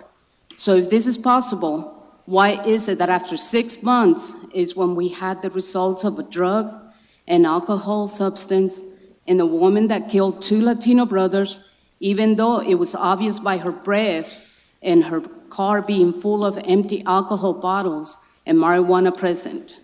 And on top of that, this woman was walking free for 2 whole months, even though one of the men had been killed at the scene. My name is Yvette Butron, and as Dolores mentioned, all these words are my thoughts. It's what I want to say, but the language barrier, maybe you don't understand everything, so that's why I let my friend Dolores to help me with this. I came here to speak in behalf of my Latino community regarding crime against us. I want to inform you also that already know, if you didn't already know, to the city council members that the Hispanics are the fastest growing minority in Shelby County and at national level. We don't want to continue with our heads down and continue being invisible. We, the Latinos, are not only strong laborers in this city, but we are also business owners and company owners. We are also tax-paying individuals and contribute to the economy of Memphis. But most important, we are also thousands of American citizens that we can vote, and also each year more and more that our children are getting to the voting age that have and will have the power of the vote. Please stop ignoring us and stop treating us as we don't exist or we don't have value. Hispanics deserve the same justice that every citizen in Memphis has. We want you to tell us what you're doing to protect us and give us the attention that we deserve. I want to say this afternoon, Latino lives, just like any other, also matters. Thank you so much. Our next card is from Seth Cocard. I'm sorry if I mispronounced your name. Seth, Khokahar. Okay. Next card is from John Rice. John Rice. Okay. Mr. Norman Redwing.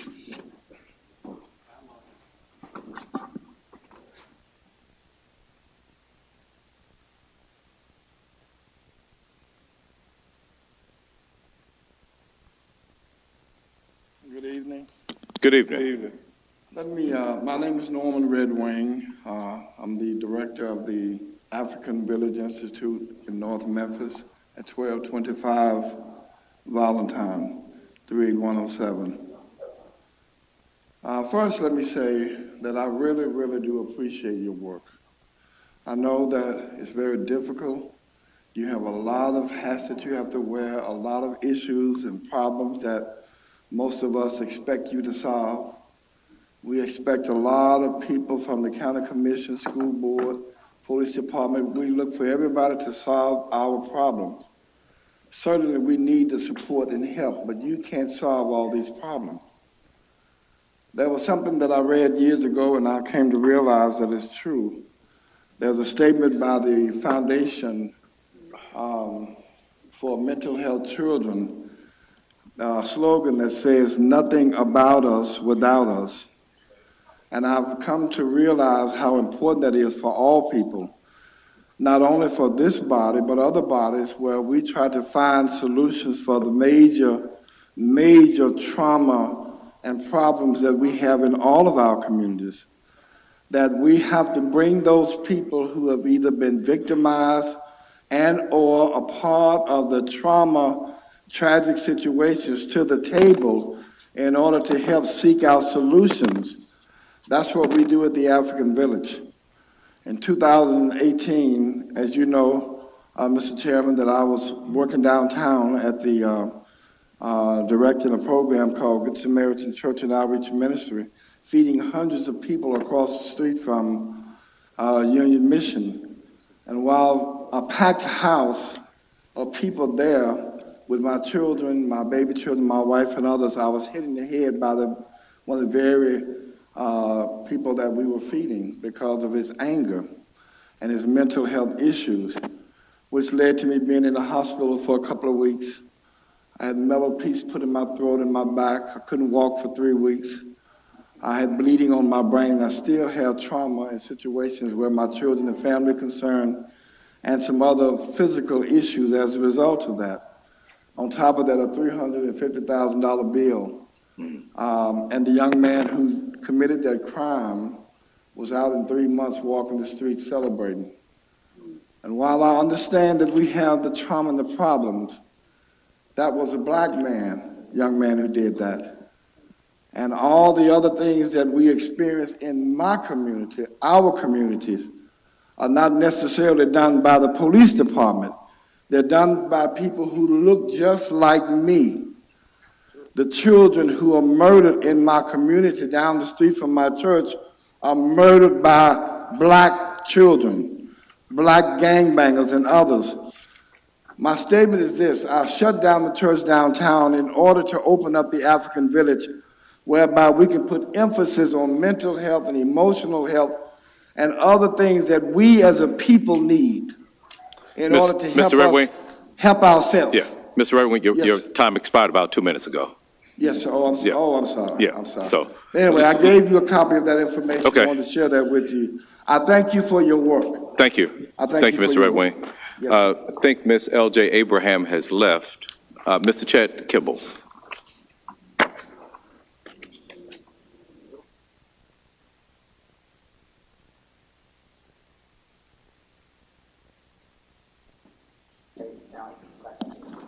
Hello, my name is Chet Kibble, Senior. We need a quorum, sorry. 3229 Need Lakeview Road. for just for a second. Still need a quorum for about 2 more minutes. Mr. Brody's next. I'm sorry, Ms. Kimball. Okay, all right. Chet Kibble, 3229 Lakeview Road. Been in front of the board it's about a month ago, and we talked about the problem we have with lead. Memphis has a serious problem with lead, and it's something that we have to acknowledge. Light, Gas, and Water has made some serious mistakes in the last 2 weeks, and I think City Council needs to be aware of it. We need your support. Memphis Light, Gas, and Water decided that when we had the lines that froze last week, or 2-3 weeks ago, they put a notice out telling people to boil the water. We had already talked to Light, Gas, and Water about 2 months before that and explained to them that's a bad thing to do. When you boil water that has lead in it, you make the lead stronger.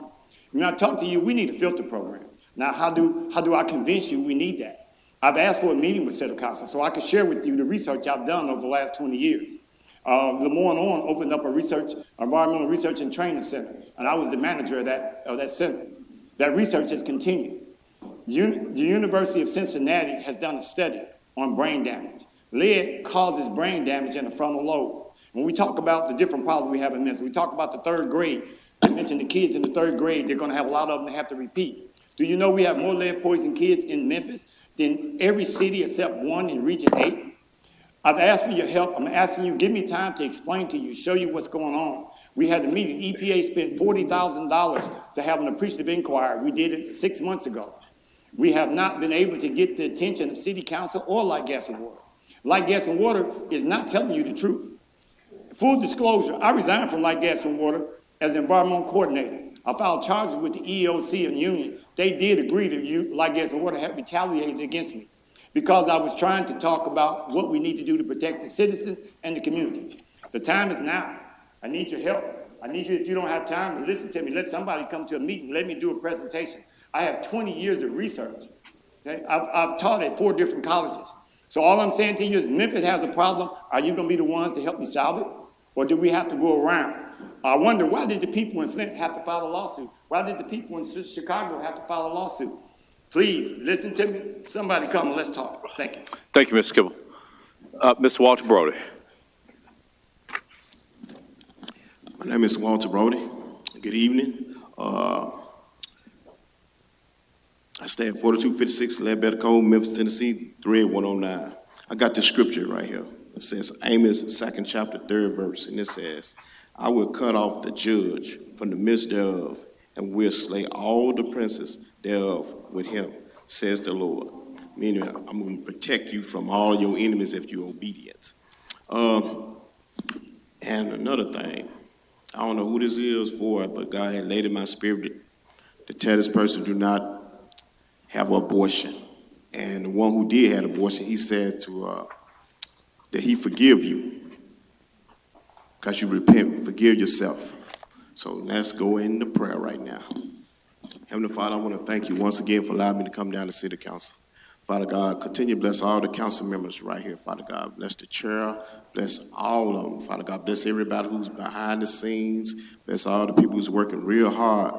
Father God, bless all our leaders, Father God. Continue to bless both our mayors, bless the Shelby County Commission, Father God. Bless all the teachers and students, Father God. Continue to bless our president, Joe Biden, all his family members, Kamala Harris, all her family members, every Republican, Democrat, Independent, Communist senator. Father God, bless everybody in this city, Father God. Father God, bless everybody all around the world. Bless every saint, every sinner, Father God. I speak Holy Ghost fire on everybody, Father God. In the mighty name of Jesus, amen and amen. Amen.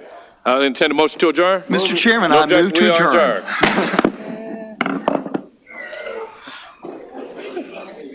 You ain't regretting signing up for this. Did I lose my other phone? Woo! Thank you, everybody.